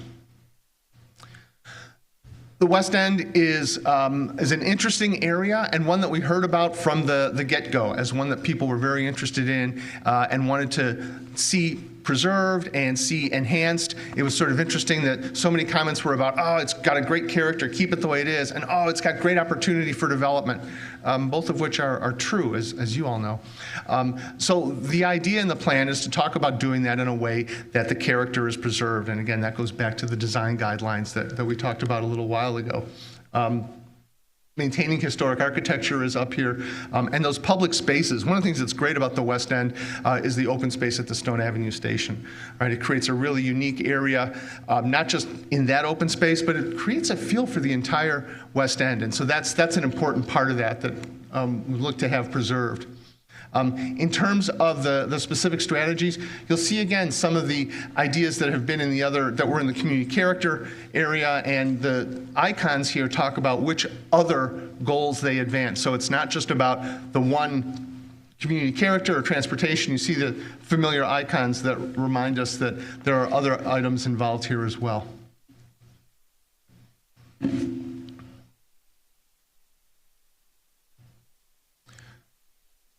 I do want to go back to one of the ones about parking that I missed. The connection to LT is an important part of the West End, both in terms of how it's used and its parking character. The other things that are relevant to the West End are in fact parking.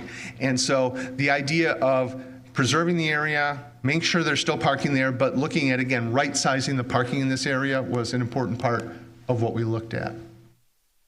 The north end, the area that is the northern gateway to the community, is a very different character than the rest of the downtown. It's much more auto-oriented, and it's got goals that talk about enhancing it a little bit as being that gateway and that entry to the community. But again, we see some of these familiar goals here that relate to connections, safety for pedestrians and bicyclists. And these are, again, reminders. South LaGrange, and just a couple more slides here. South LaGrange, we heard also a lot about when we very first started the comprehensive plan, and a lot of people raising concerns about it just doesn't look the same as the rest of it doesn't look like downtown, doesn't look like the rest of the community. What can be done? And so the idea, in part, was to identify opportunities to apply a design overlay for this area just the way that there is for the downtown, so that as development comes there, that it has that additional review of the character and the design, that there are standards for it. We did talk at one point about 5 stories here, but unless I'm missing something and somebody will remind me, the recommendation about doing 5 stories is not applicable to this area. And the reason you heard, it's very close to single-family homes. It's just, those lots are shallow. There's really not a great way to do it. So the idea here is that to the extent there's going to be redevelopment, that it should be 3 stories in nature. The thing that was interesting about this area, and we talked a lot about this with the Plan Commission, is, well, what do we do to encourage this area to develop? Should the village be involved? In fact, the question we talked about a few times with them was, how involved should the village be? And they said something that I thought was great. They said, we should be involved, but let's be intentional about it. Let's not just do stuff to do stuff, right? If there's an opportunity for a public-private partnership, let's look at that. Let's consider it. Let's consider our partner. Let's consider the opportunity. Let's consider the development that it brings. Let's consider the impact on the neighborhood, and then let's decide to do it.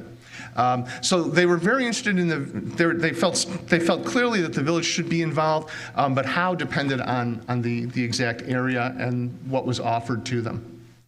A couple other things about the area that relate to traffic and environment that I think are significant. The idea of Metro and Pace connections. There's a Pace line, but connecting to Metro was important. Also, we heard a lot about the idea of getting a crossing mid-block somewhere in this stretch. We talked to a lot of people that talked about kids trying to get across 47th Street, how dangerous that is in this area, and what could be done to make that possible. And obviously, it involves working with IDOT and building on what's there. But this was something that was clearly highlighted in the process. In terms of the industrial areas are there because the train tracks are there. So that's the reason for being there. When we started to look at these industrial areas, we thought, well, they've been here for a while. What is their condition? In general, the properties in the area are well maintained. There is an opportunity to maintain that maintenance. That didn't come out right.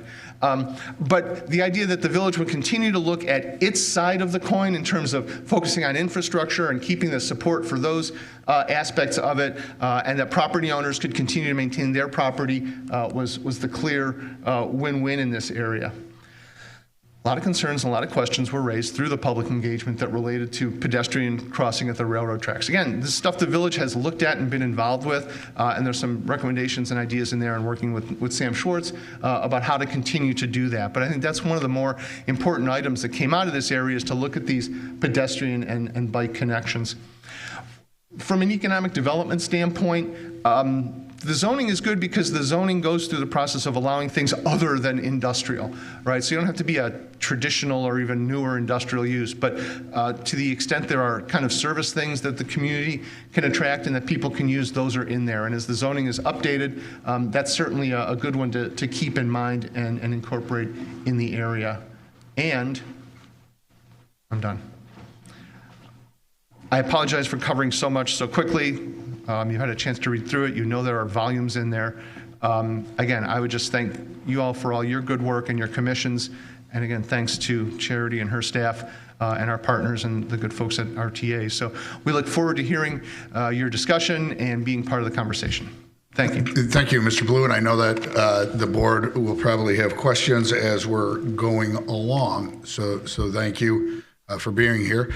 I am going to say just a few brief overview comments and then start going through the comprehensive plan. I'll start by saying it's LaGrange forward, and as we're moving forward, we will soon be upgrading our AV, and we'll be a little better someday on what we have when we're giving these presentations.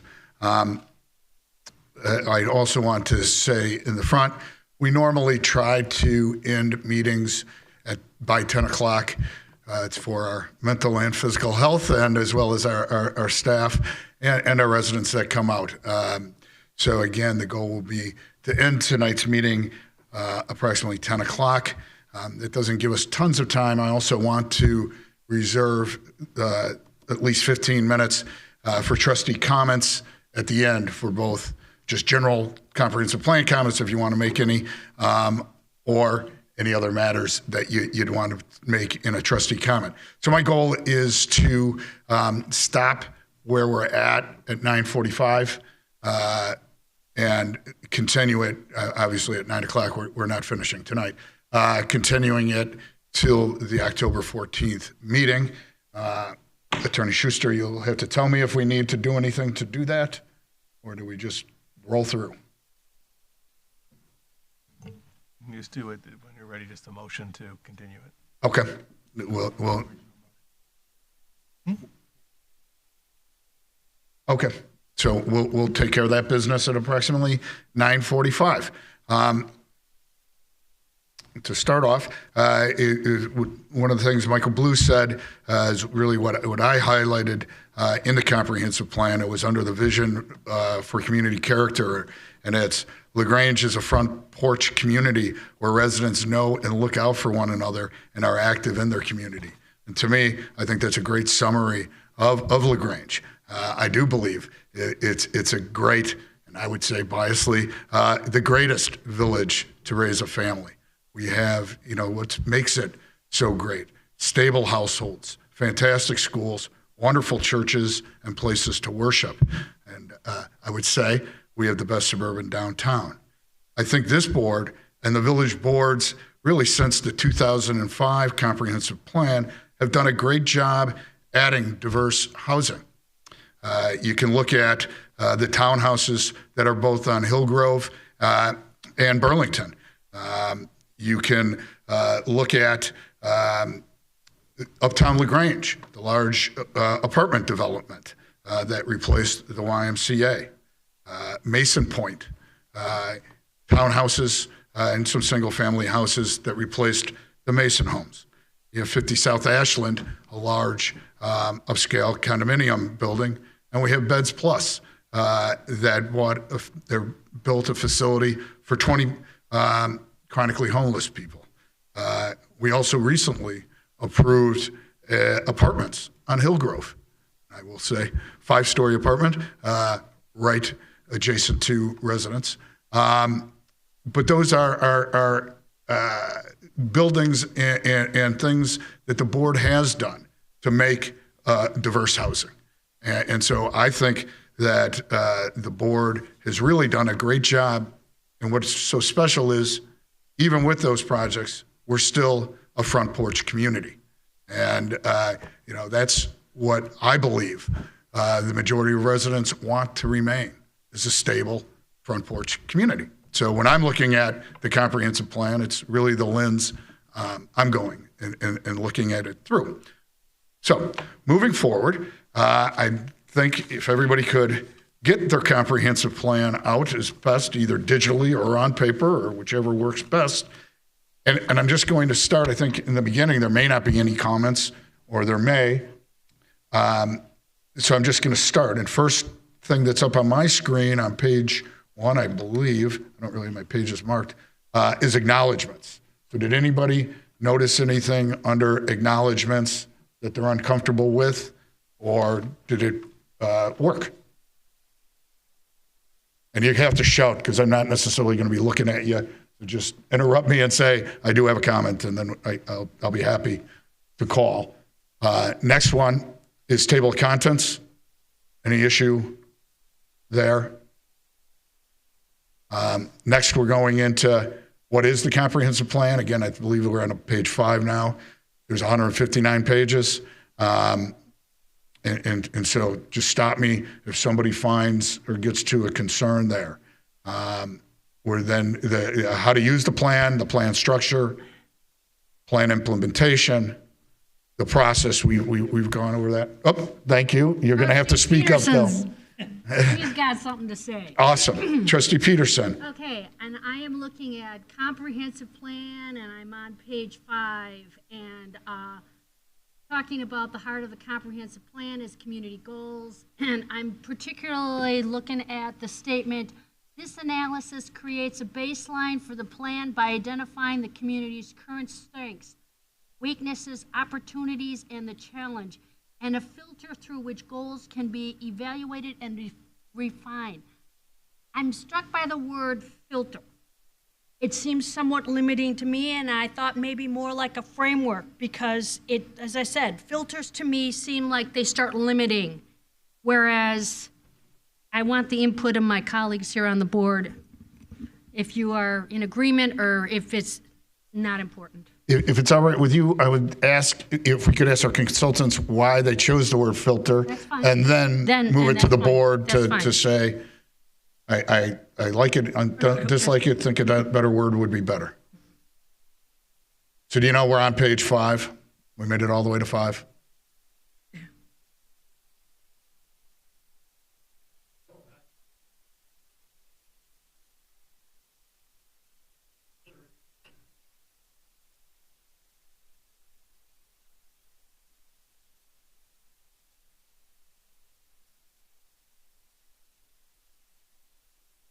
Okay, any trustees feel one way or the other on filter versus framework? Okay, we have a couple I like frameworks. Okay, all right. If we could, I don't know if anybody's taking notes. Somebody else. It looks like our community development director, assistant village manager, associate, whatever, is taking notes, and we appreciate that. I think we got a good consensus on framework, so thank you, And Michael. if I may, I'd like to continue. You can. All right, and now I'm on page 6, and I'm looking at strategies. Okay. Hey, Trustee Peterson, can you pull your microphone in front of you so you're leaning into your screen past it? I can't hear you. He can't hear you. If you can talk into your microphone, please. We can't hear you. Okay, There can you you hear go. me now? Yep. All right, I'm on page 6. I'm on page 6, and I'm looking at strategies. I think, all right, okay. Strategies describe the actions the village will take to achieve the goals, visions outlined in the plan. We will or we may.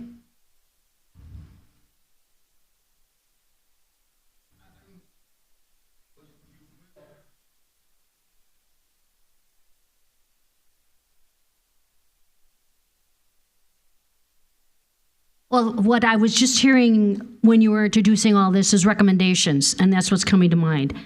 Is that, what I'm looking at is the comprehensive plan is a series of recommendations, and that's where I'm going with it, but. I'm not speaking clearly. Sorry. Yeah, I've used would in that kind of situation, that the village would go through if they to do those. I sense that the concern is that the language sounds obligatory. Somewhat. That you will have to do that no matter what. And if there's a concern, then I think would works better than will, if that's what the board would like. Aim to take. Will aim to take. Our lawyer's recommending will aim to take. Why not change I like it? that too. Change it to may. Will to may. So Actions may take. one thing that might be a little bit of an additional clarification, we didn't really touch on like kind of the next steps after the plan is adopted. So the plan is a guidebook for future work that the village would do, whether it be how you direct staff through future strategic planning efforts or additional planning efforts like the housing needs assessment or the economic development strategic plan that's recommended in the comprehensive plan. It sort of sets a framework for future efforts by the village, and those are outlined in the implementation chapter at the end of the plan as those next steps.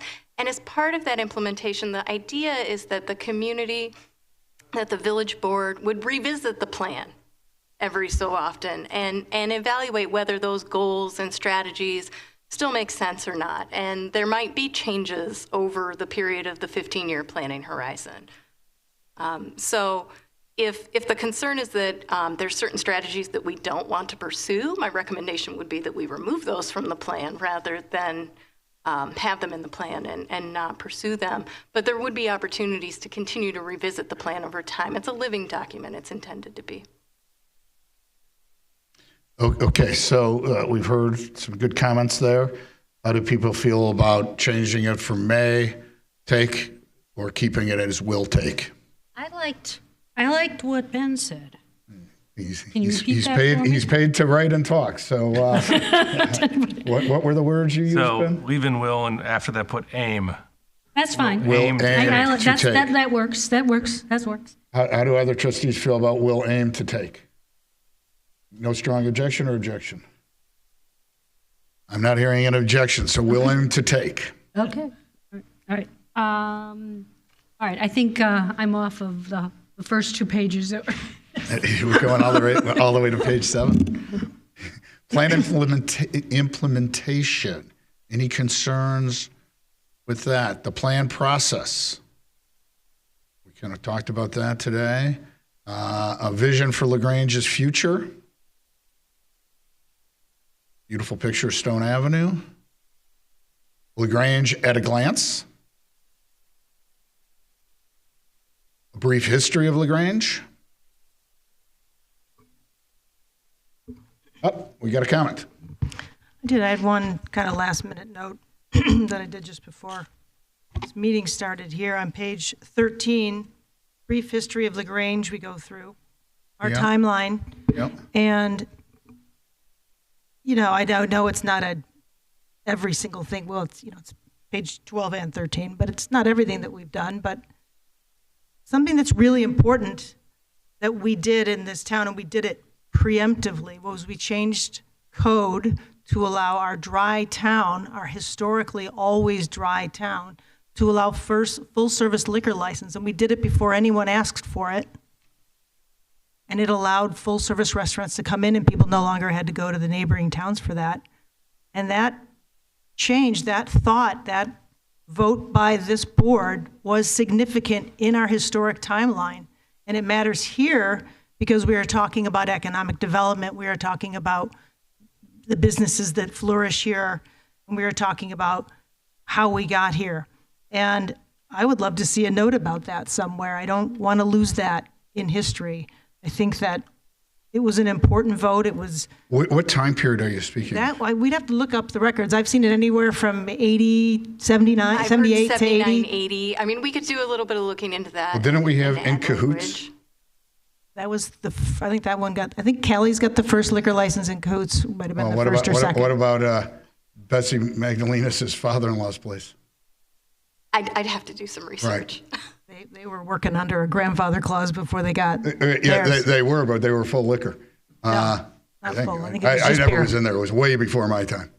The point is, when we did this in LaGrange, we didn't do it because restaurants came to us and said, please, we'll come to you if you do this. We did it hoping to get them. And then we did. And then everything else that is here is correct. This town grew for a lot of the reasons, and all of the reasons that we have here, from the TIF, from reevaluating what we do, to protecting the historic district, new structures, raising old ones, but the business mix was going.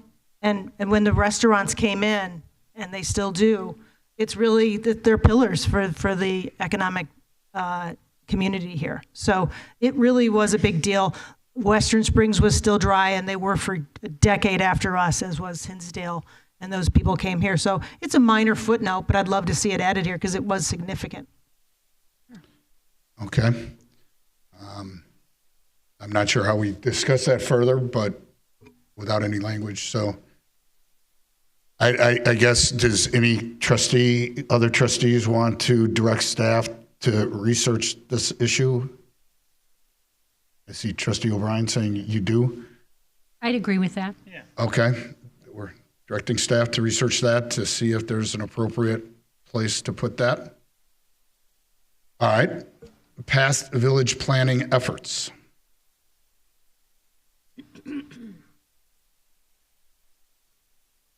That's a couple pages. Existing land use. Wait a minute. Land use. I got one. I think somewhere on page 17, I've got written down flex space. Can you define that for me? Yeah, and that's a little bit Mike had talked about. So you're on 17, though? I think so. Thank you, Trustee Peterson. Under which, is it, which heading? In the industrial land use category. So Mike, we're talking on page 17, existing land use under industrial. Yes. Last sentence, distribution, flex space, and light manufacturing. Can you define flex space for me? Yeah, for years, the land use world was divided into there's offices and there's industrial. And what ultimately got built was a lot of space throughout the region, throughout the country, as being either or some combination of the two. It was flexible. And you see these small kind of newer developments. What's happened is older areas have sort of morphed into that. So where there was middle-sized kind of industrial buildings, they're flexible. And the idea is that zoning reflects that flexibility. It could be used as an office. It could be used as a small assembly facility. It could be half office, half assembly facility. That's what flex is about. A local example of that would be Life Storage, where they have office suite spaces as well as warehousing storage facilities. Okay. Thank you. Thank you on that. Next is, I think, our first map, existing land use map. It's on page 18. We have the LaGrange demographic and market overview.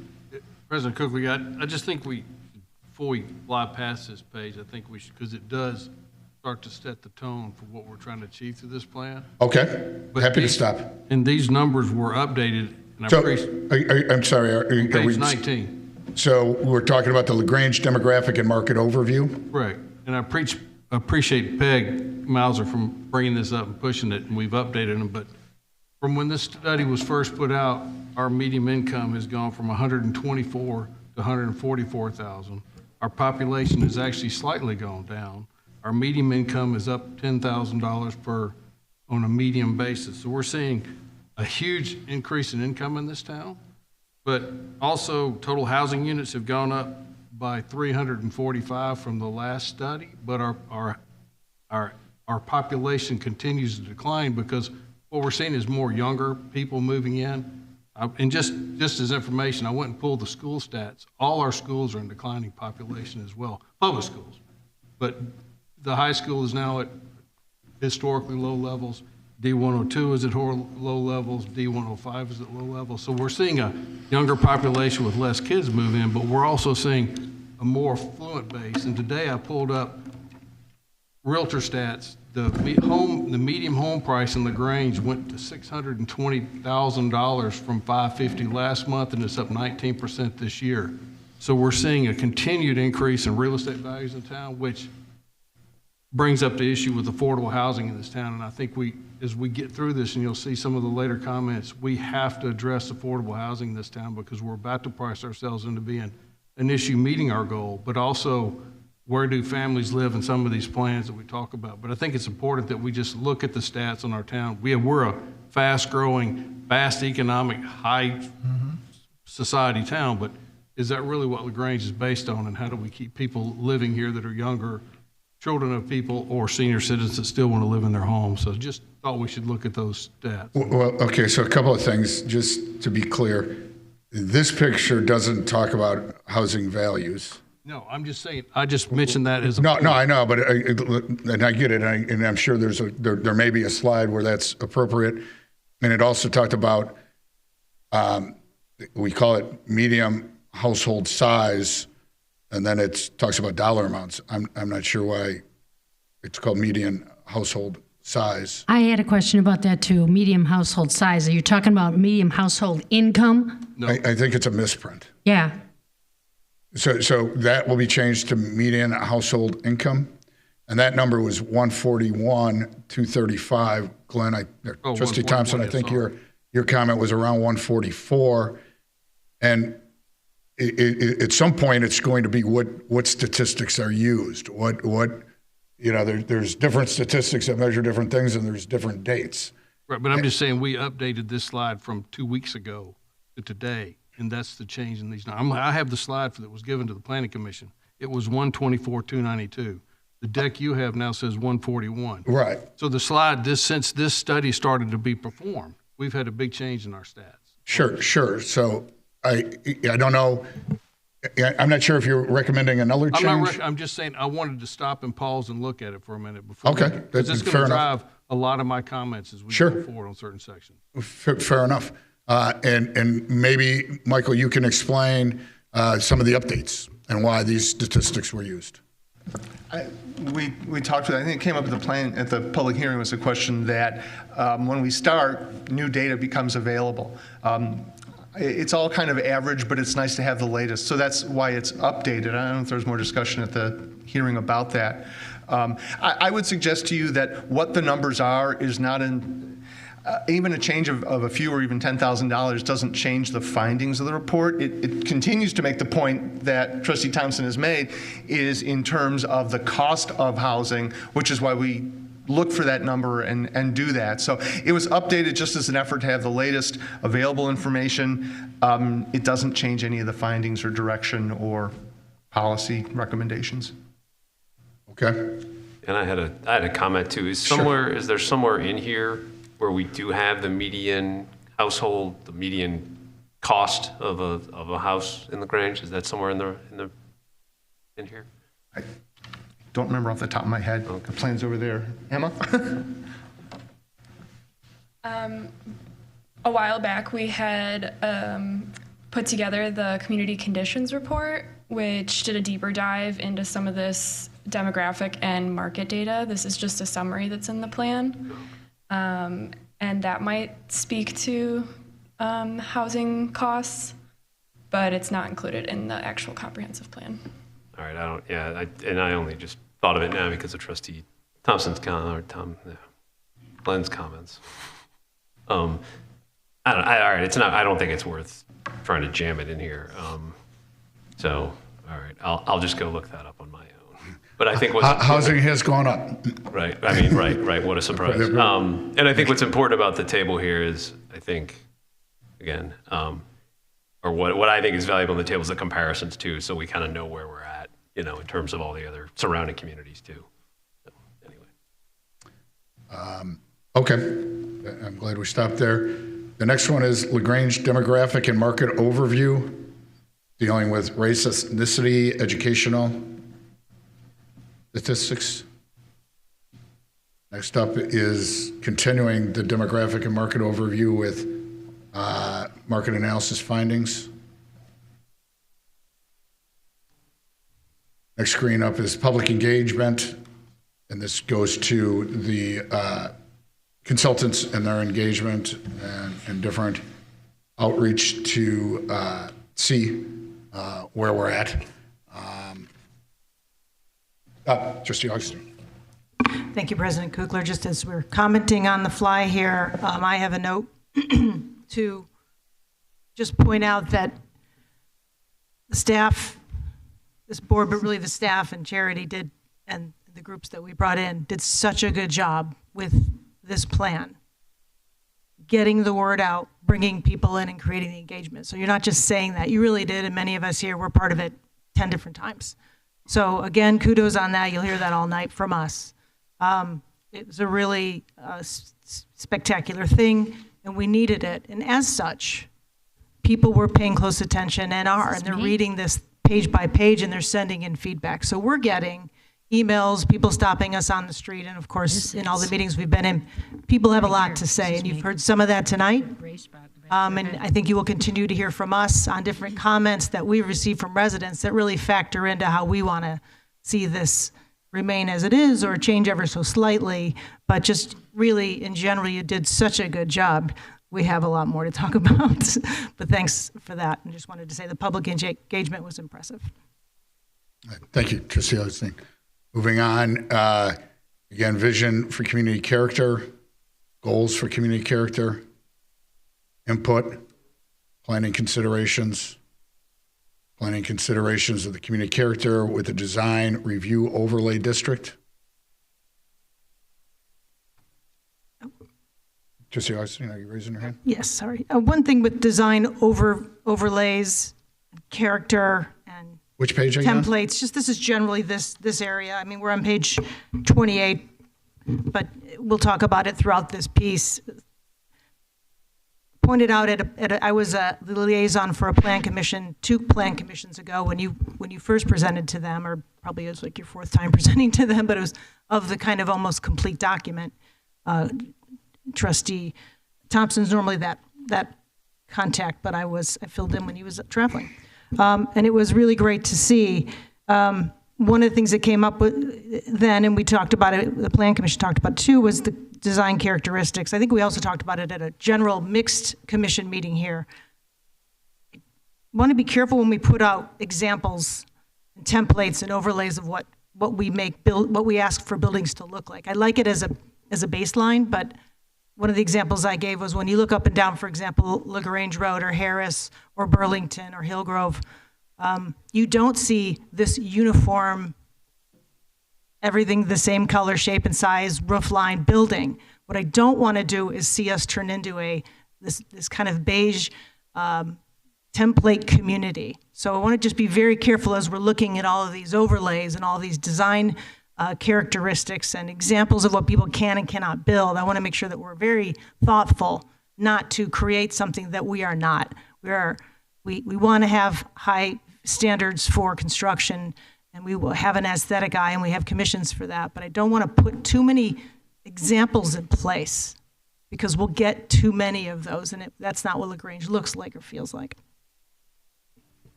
Thank you, Trustee Augustine. Moving on to design standards, strategies. And I had a Trustee comment. Thompson, you sure? I had a comment on that based on exactly what Trustee Augustine just said. On page number. So page 30. So down where we talk about the bullet points underneath the current design guidelines, but when we talk about compatibility of materials and colors on buildings, as trustee, if we look out down the street, we've got a white building right next to the Mexican place. It's a different color that's got a maroon building.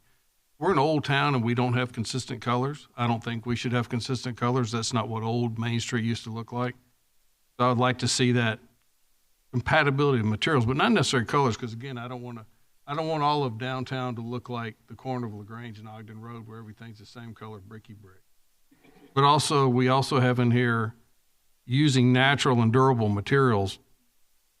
At this point in time, I would say natural or durable materials, because if we say natural and durable materials, we're going to make the cost of our buildings so expensive. You're going to actually ask to have Hillgrove Avenue built out of stone instead of being that apartment complex. So I think we need to be careful in the words we use, because as those get carried forward into these committees, those will be tough words to get around. So suddenly we'll say we have to have a stone building, and you won't even build a house in this town, much less a duplex or anything. So making it so that it matches the character of the town. The West End is not matchy. Let's keep it so we're flexible. I mean, the materials that build our homes in this town certainly aren't anything that are similar or necessarily durable, and all durable because they're all 100-year-old homes, but we need to make that more flexible so it matches what truly LaGrange looks like. Well, I think maybe we'll go to Charity to see if you have any input on this. I'd probably go the other way and say I really like that we're requiring our builders to use natural stone where appropriate, using real good materials, so it doesn't look like some other areas, some other towns where it's synthetic and looks very inexpensively built. I think we're much better off requiring, like we have. Well, but I think that's why you say natural or durable, not because we're not requiring stone on every building around here. We're using. I'm not sure what we require in what areas we're actually even requiring anything, which I assume is just right now the central business district. We may be changing that, I guess, with this plan. But if Charity could explain kind of what we require or where, Sure. and why. So as Michael mentioned, our current design guidelines are a nice basis, but aren't very specific in some instances as it relates to materials.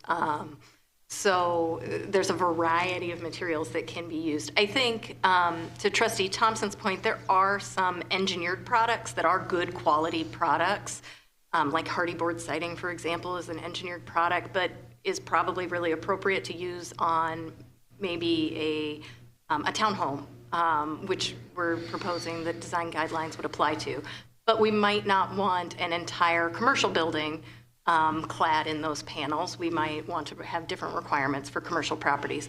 So some of, I think, what's a change here is that this plan is recommending having design guidelines that apply to a broader set of building types than what we're used to them applying to now.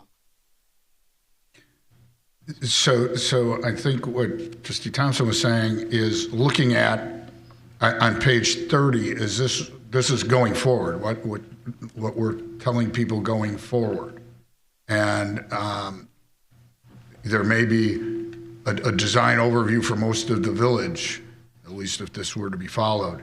And so I'm losing where paint was or color. So compatibility of materials and colors on the building. Again, I don't know that compatibility of materials and colors means the same. Mr. President? Yeah. If I might share the caveat that is part and parcel with doing the comprehensive plan. The paragraph in front of this talks about having standards such as, right? So again, the plan doesn't change the design guidelines. The idea of this text here is to give an example of what some of these new standards might be. I guess I could say the idea was to start a conversation, and it worked. But these are the kinds of more specific items. The idea here was to show the level of specificity, not to create the design guidelines. So if it does that, I apologize. But the idea was not to say this is what the design guidelines should be. In fact, the specific recommendations that be done as part of the zoning update. And you'll hear it a lot if it comes up, but there's a certain amount of punting to the zoning update here because that's where the ordinance gets written. The idea here is to show a level of specificity, building on what Charity said, is that currently there's not enough guidance in the guidelines and something a little more specific one way or the other. And I think the points you make are really valuable in terms of not wanting to make it too expensive to build here. And I think those things all need to go into it. This is not meant to be the definitive list. This is meant to be the example. Do you have concerns still, Trustee Thompson? No, I mean, point made, so yeah. Okay. Trustee Augustin? And I would just say one thing to add on to that at the bullet point on page 30 where it says compatibility, compatibility with adjacent nearby buildings. That's could be subjective. Again, just across the street here on LaGrange Road, we have that lovely new restaurant Mana and that beautiful terracotta white tile that also goes above the theater. But then next way you have this lovely aged, somewhat multicolored faceted brick. They're totally different. And if someone said that brick building, build something compatible next to it, we wouldn't have gotten the terracotta corner building. But I don't want to, I want to raise the design standards, and I completely agree we need some language for that. I don't want people to think it's got to look like the building next door. If it can be great but look different, I just want to be careful that that doesn't get lost in here. And everyone just starts going, I'm going to build this building to look like the other one because that passed. That's a dangerous path that I don't want to go down. So we can just re-examine that language to make sure that that doesn't come across to a builder or a developer. That would be my opinion. I think we have to, one, if you're proposing to re-examine some language, you're going to have to tell which bullet point, and then we're going to have to get a consensus from the board to see if we want to direct staff to do Okay, that. well then I'll go with the bullet point again. It's the 1, 2, 3, 4, 5, 6th one down, compatibility with the adjacent nearby buildings. Either lose compatibility with adjacent nearby buildings, or we might need a minute to think about how to better say that if someone doesn't have an idea, unless no one agrees. We can do that. We can take a minute. Again, I'm reading compatibility as being really general. I mean, it's not saying identical to. It's not saying. I'm trying to think of when you're matching pants and a shirt. What phrase that would be? It's just saying compatible. What's not compatible now, though? I'm not sure. Maybe being different is compatible. I don't know what compatible means, to be honest. Well, Trustee Schuster first. Go ahead. And then attorney. Wait, I've been elevated. Attorney. It's getting late. Something. Got a promotion there, Ben. Good So job. one suggestion, I think it goes beyond, the comment is really about not having just homogeneous design. Right. Which goes beyond color, but maybe it's really in that first paragraph, where in the second sentence where it says, the guidelines can be further refined to facilitate. And there's a misprint there where it says to facilitate twice. To facilitate more consistent application of standards. While maintaining the eclectic character of the downtown. Okay, Charity, if we could read that again, and then we Write that can down. see if that answers the The trustees' guidelines concerns. can be further refined to facilitate more consistent application of standards while maintaining the eclectic character of the downtown. Trustee Augustine, does that? This section is applying to our current overlay district, I believe. Yes, so it would be applicable to the downtown. I think that adds, that does it. Yeah, that would be good. Okay. That's where I was going. Thank you, both of you. Okay, the next one is establishing a design overlay district for South LaGrange Road. Again, I would say from 47th Street on is what this is referring to. Anybody have concerns with the design overlay for that area?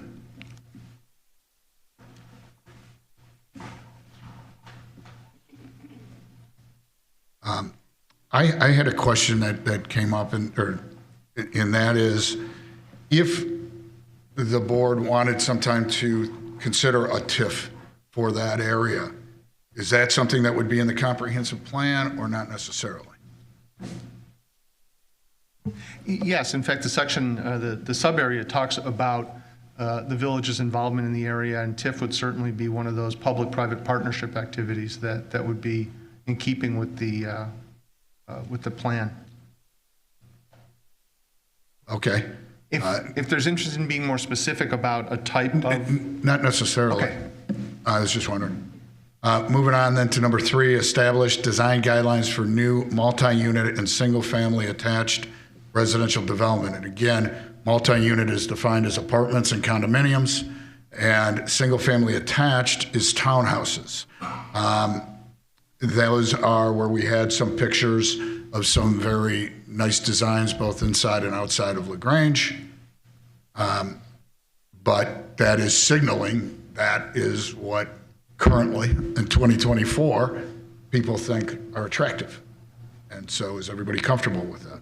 Just as a point of clarification, this would also apply to those smaller, soft density 2, 3, 4 unit buildings that we would need design guidelines to facilitate those looking like they fit into the character of a single family neighborhood. And to echo that, it's the way it's currently drafted. If you were to tear down a single family house and build a 2-flat, 3-flat, 4-flat in the appropriate areas, it would have to go to a design review commission before it was approved. Correct.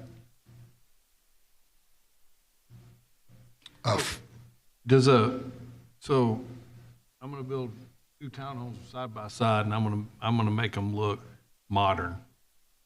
That's going to go to design review. If I want to tear down my house and build a modern house, can I just do that anyway? So there's no real control of controlling historical look to the town? Well, the intent of this strategy was less about historic preservation as it was about ensuring that modest density increase didn't create a structure that looked incompatible with single-family homes nearby. Okay. Moving on is to establish, I think we did that. Number 4 is established a tiered design review process to ensure community design objectives are met in an efficient and effective manner. And we get into what staff would be responsible for reviewing and the new Design Review Commission would be reviewing. And now, maybe we'll take a break. We'll just introduce it, but we're not going to be able to finish, I don't think, commenting on it. But if anybody wants to briefly comment on 5, which is revise height standards to allow 5 stories by right in R8, C1, and C2 zoning districts where appropriate. Again, I don't think we're going to come to an agreement on language tonight, and I do want to stop within a couple of minutes. So if anybody has just kind of a, hey, I'm concerned about this, or I'm not concerned about this, or I really like this, but without talking about specific language, I'm open to hearing that. Trustee Oising? Thanks. So just on design, point 4 on page 32, I wanted to just state that as we establish this tiered design review process, maybe we build in, maybe I've missed it that it's in there, but we build in review of those designs every few years, because boy, does design change and things can fall out of favor quickly. So I would want to make it so that we don't stick with something and forget about it for 10 years and everybody just says that's how we do it. And again, a reminder that if you look up and down any of our streets, all the homes have a lot of character. So I agree with what Charity is saying and why she's building this in, but I would just make sure we have a pretty wide variety of offerings and are open to other ideas that you just know are great when you see it, kind of thing, and not be too restrictive on choosing A, B, or C. Okay. Can I comment on one more thing? Please.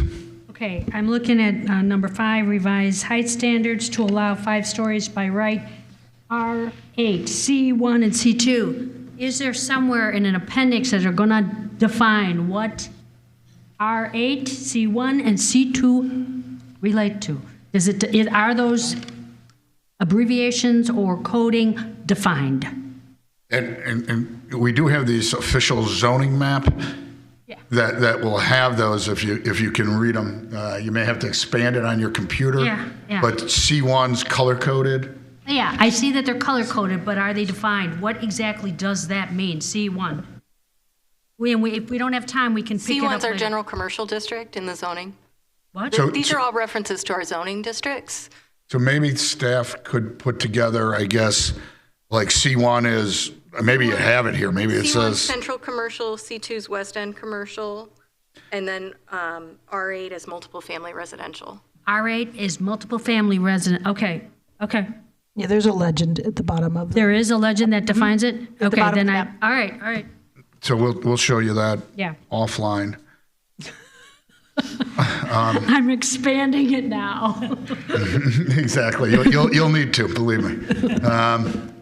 All right. Anybody want to make a brief comment? There is no requirement. We're going to, be probably starting here unless there's a reason to go back when we meet in 2 weeks. But revise height standards to allow 5 stories by right.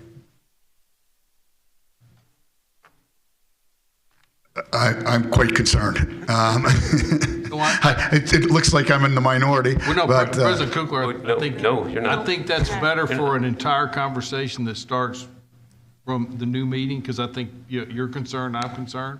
Well, I was just asking if anybody was concerned, and nobody shook their head. Oh, no, So no. I was telling you, I can tell you I'm concerned. I am. I'll Bated come breath, we're forward on holding that off one. to say, let's wait till the next meeting to discuss. Well, I think the public would like to just have an idea of if you have concerns or not, So since it's probably the number one thing I'm getting feedback on. So I'll go first. Yeah, I do have some concerns. I think there are parts of town that obviously most of the buildings we built in the last so many years have been 5-story buildings. So it's not like it's a new precedence, but I think there is, when you look at the zoning map, it's way too big. There's certain places that don't make sense. I would say like the parking lot that you spoke for Allen. That parking lot makes no sense to build a 5-story building on top of, especially if you have to replace the parking and the parking plus the. So there's spots where it's just never going to work. Yeah, and that's all I'm looking for is a general statement like that. Yeah, we need to refine that much better so that it's very specific in where it would go. Okay. And where it works. Any other trustees wish to share? I agree, would have said the same thing. I think if we're going to amend anything, we remove that particular piece for now from the 5 by right and keep if we're going to consider the height change, we keep it along the BNSF corridor. Anybody else wish to add? Yeah, I have concerns as well. I think the thing that stands out to me, there's these nice 3 pictures here where we're talking about, these are samples of 5-story buildings.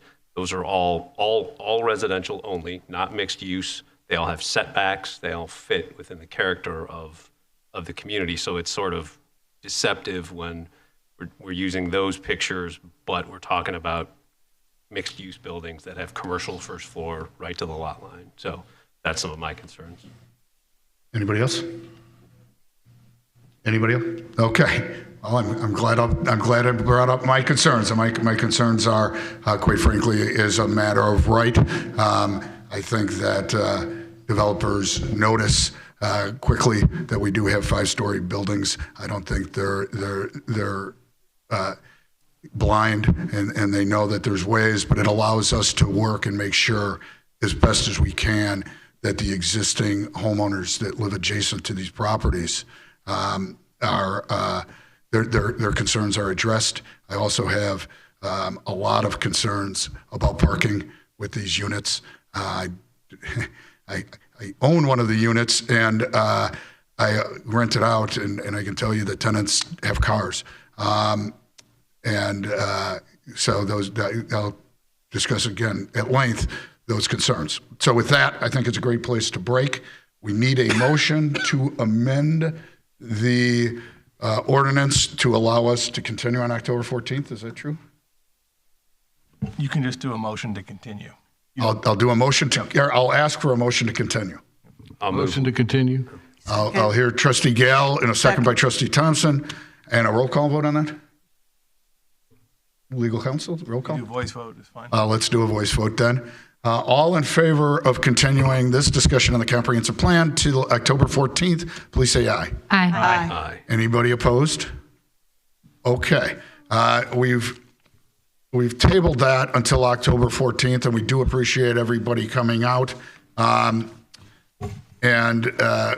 We will open October 14th again with public comments, so anybody will be able to, again, address the board at that time. At this time, I would open it up to anybody who have any trustee comments. Trustee O'Brien. Thank you, President Kukler.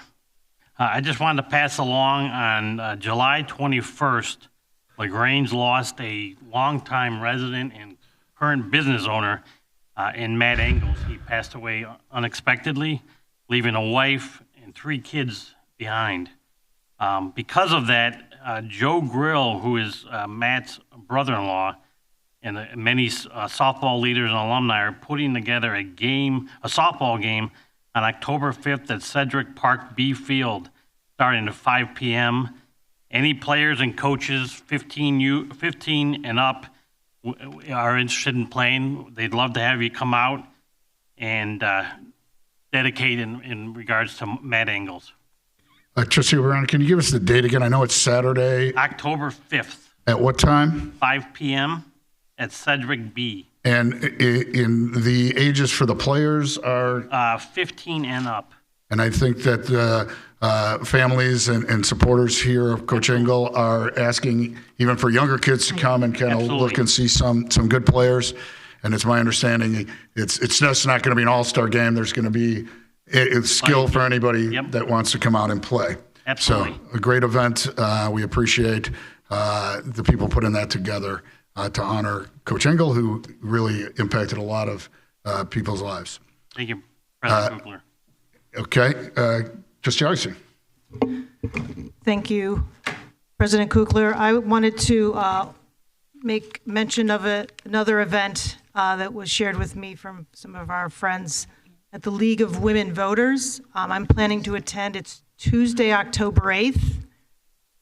And it will be, and the League of Women Voters, and this is at the LaGrange Library. They're going to be hosting a presentation on stormwater management beginning at 7. And just a little bit about that. Our suburban properties all generate water runoff, some more than others, but how to share the cost fairly. So this is where it gets into a different town, but similar issues. It's Western Springs. Deputy Village Manager Casey Biernacki will help us all understand how their village's stormwater utility fee was proposed, implemented, and received in their village. How does the fee equitably assess the cost of runoff and then redirect funds to improve the village stormwater management system? Public Affairs Specialist Patrick Thomas of the MWRD will then zero in on local stormwater initiatives and on regional stormwater management. Villages and local organizations concerned with stormwater management should not miss this presentation. And it's perhaps I missed it, but this is the only place that I'd seen it, so I wanted to make mention of it to this board. I think it would be an interesting little bit of education for Does all of us to anybody, see. do you know what time it is on October 8th? 7 o'clock, LaGrange Library. 7 p.m. at the LaGrange Library. The League of Women Voters, a stormwater management conversation, discussion, presentation. Thank you for bringing that to our attention. Any other comments from trustees? Seeing none, I would entertain a motion to adjourn. Motion to adjourn. Trustee Thompson, Trustee O'Brien, second. Thank you. All in favor, please say aye. Aye. Any opposed? Thank you. And the meeting is adjourned at 9:50. Exactly. All right, so what you're telling me is. Thank you.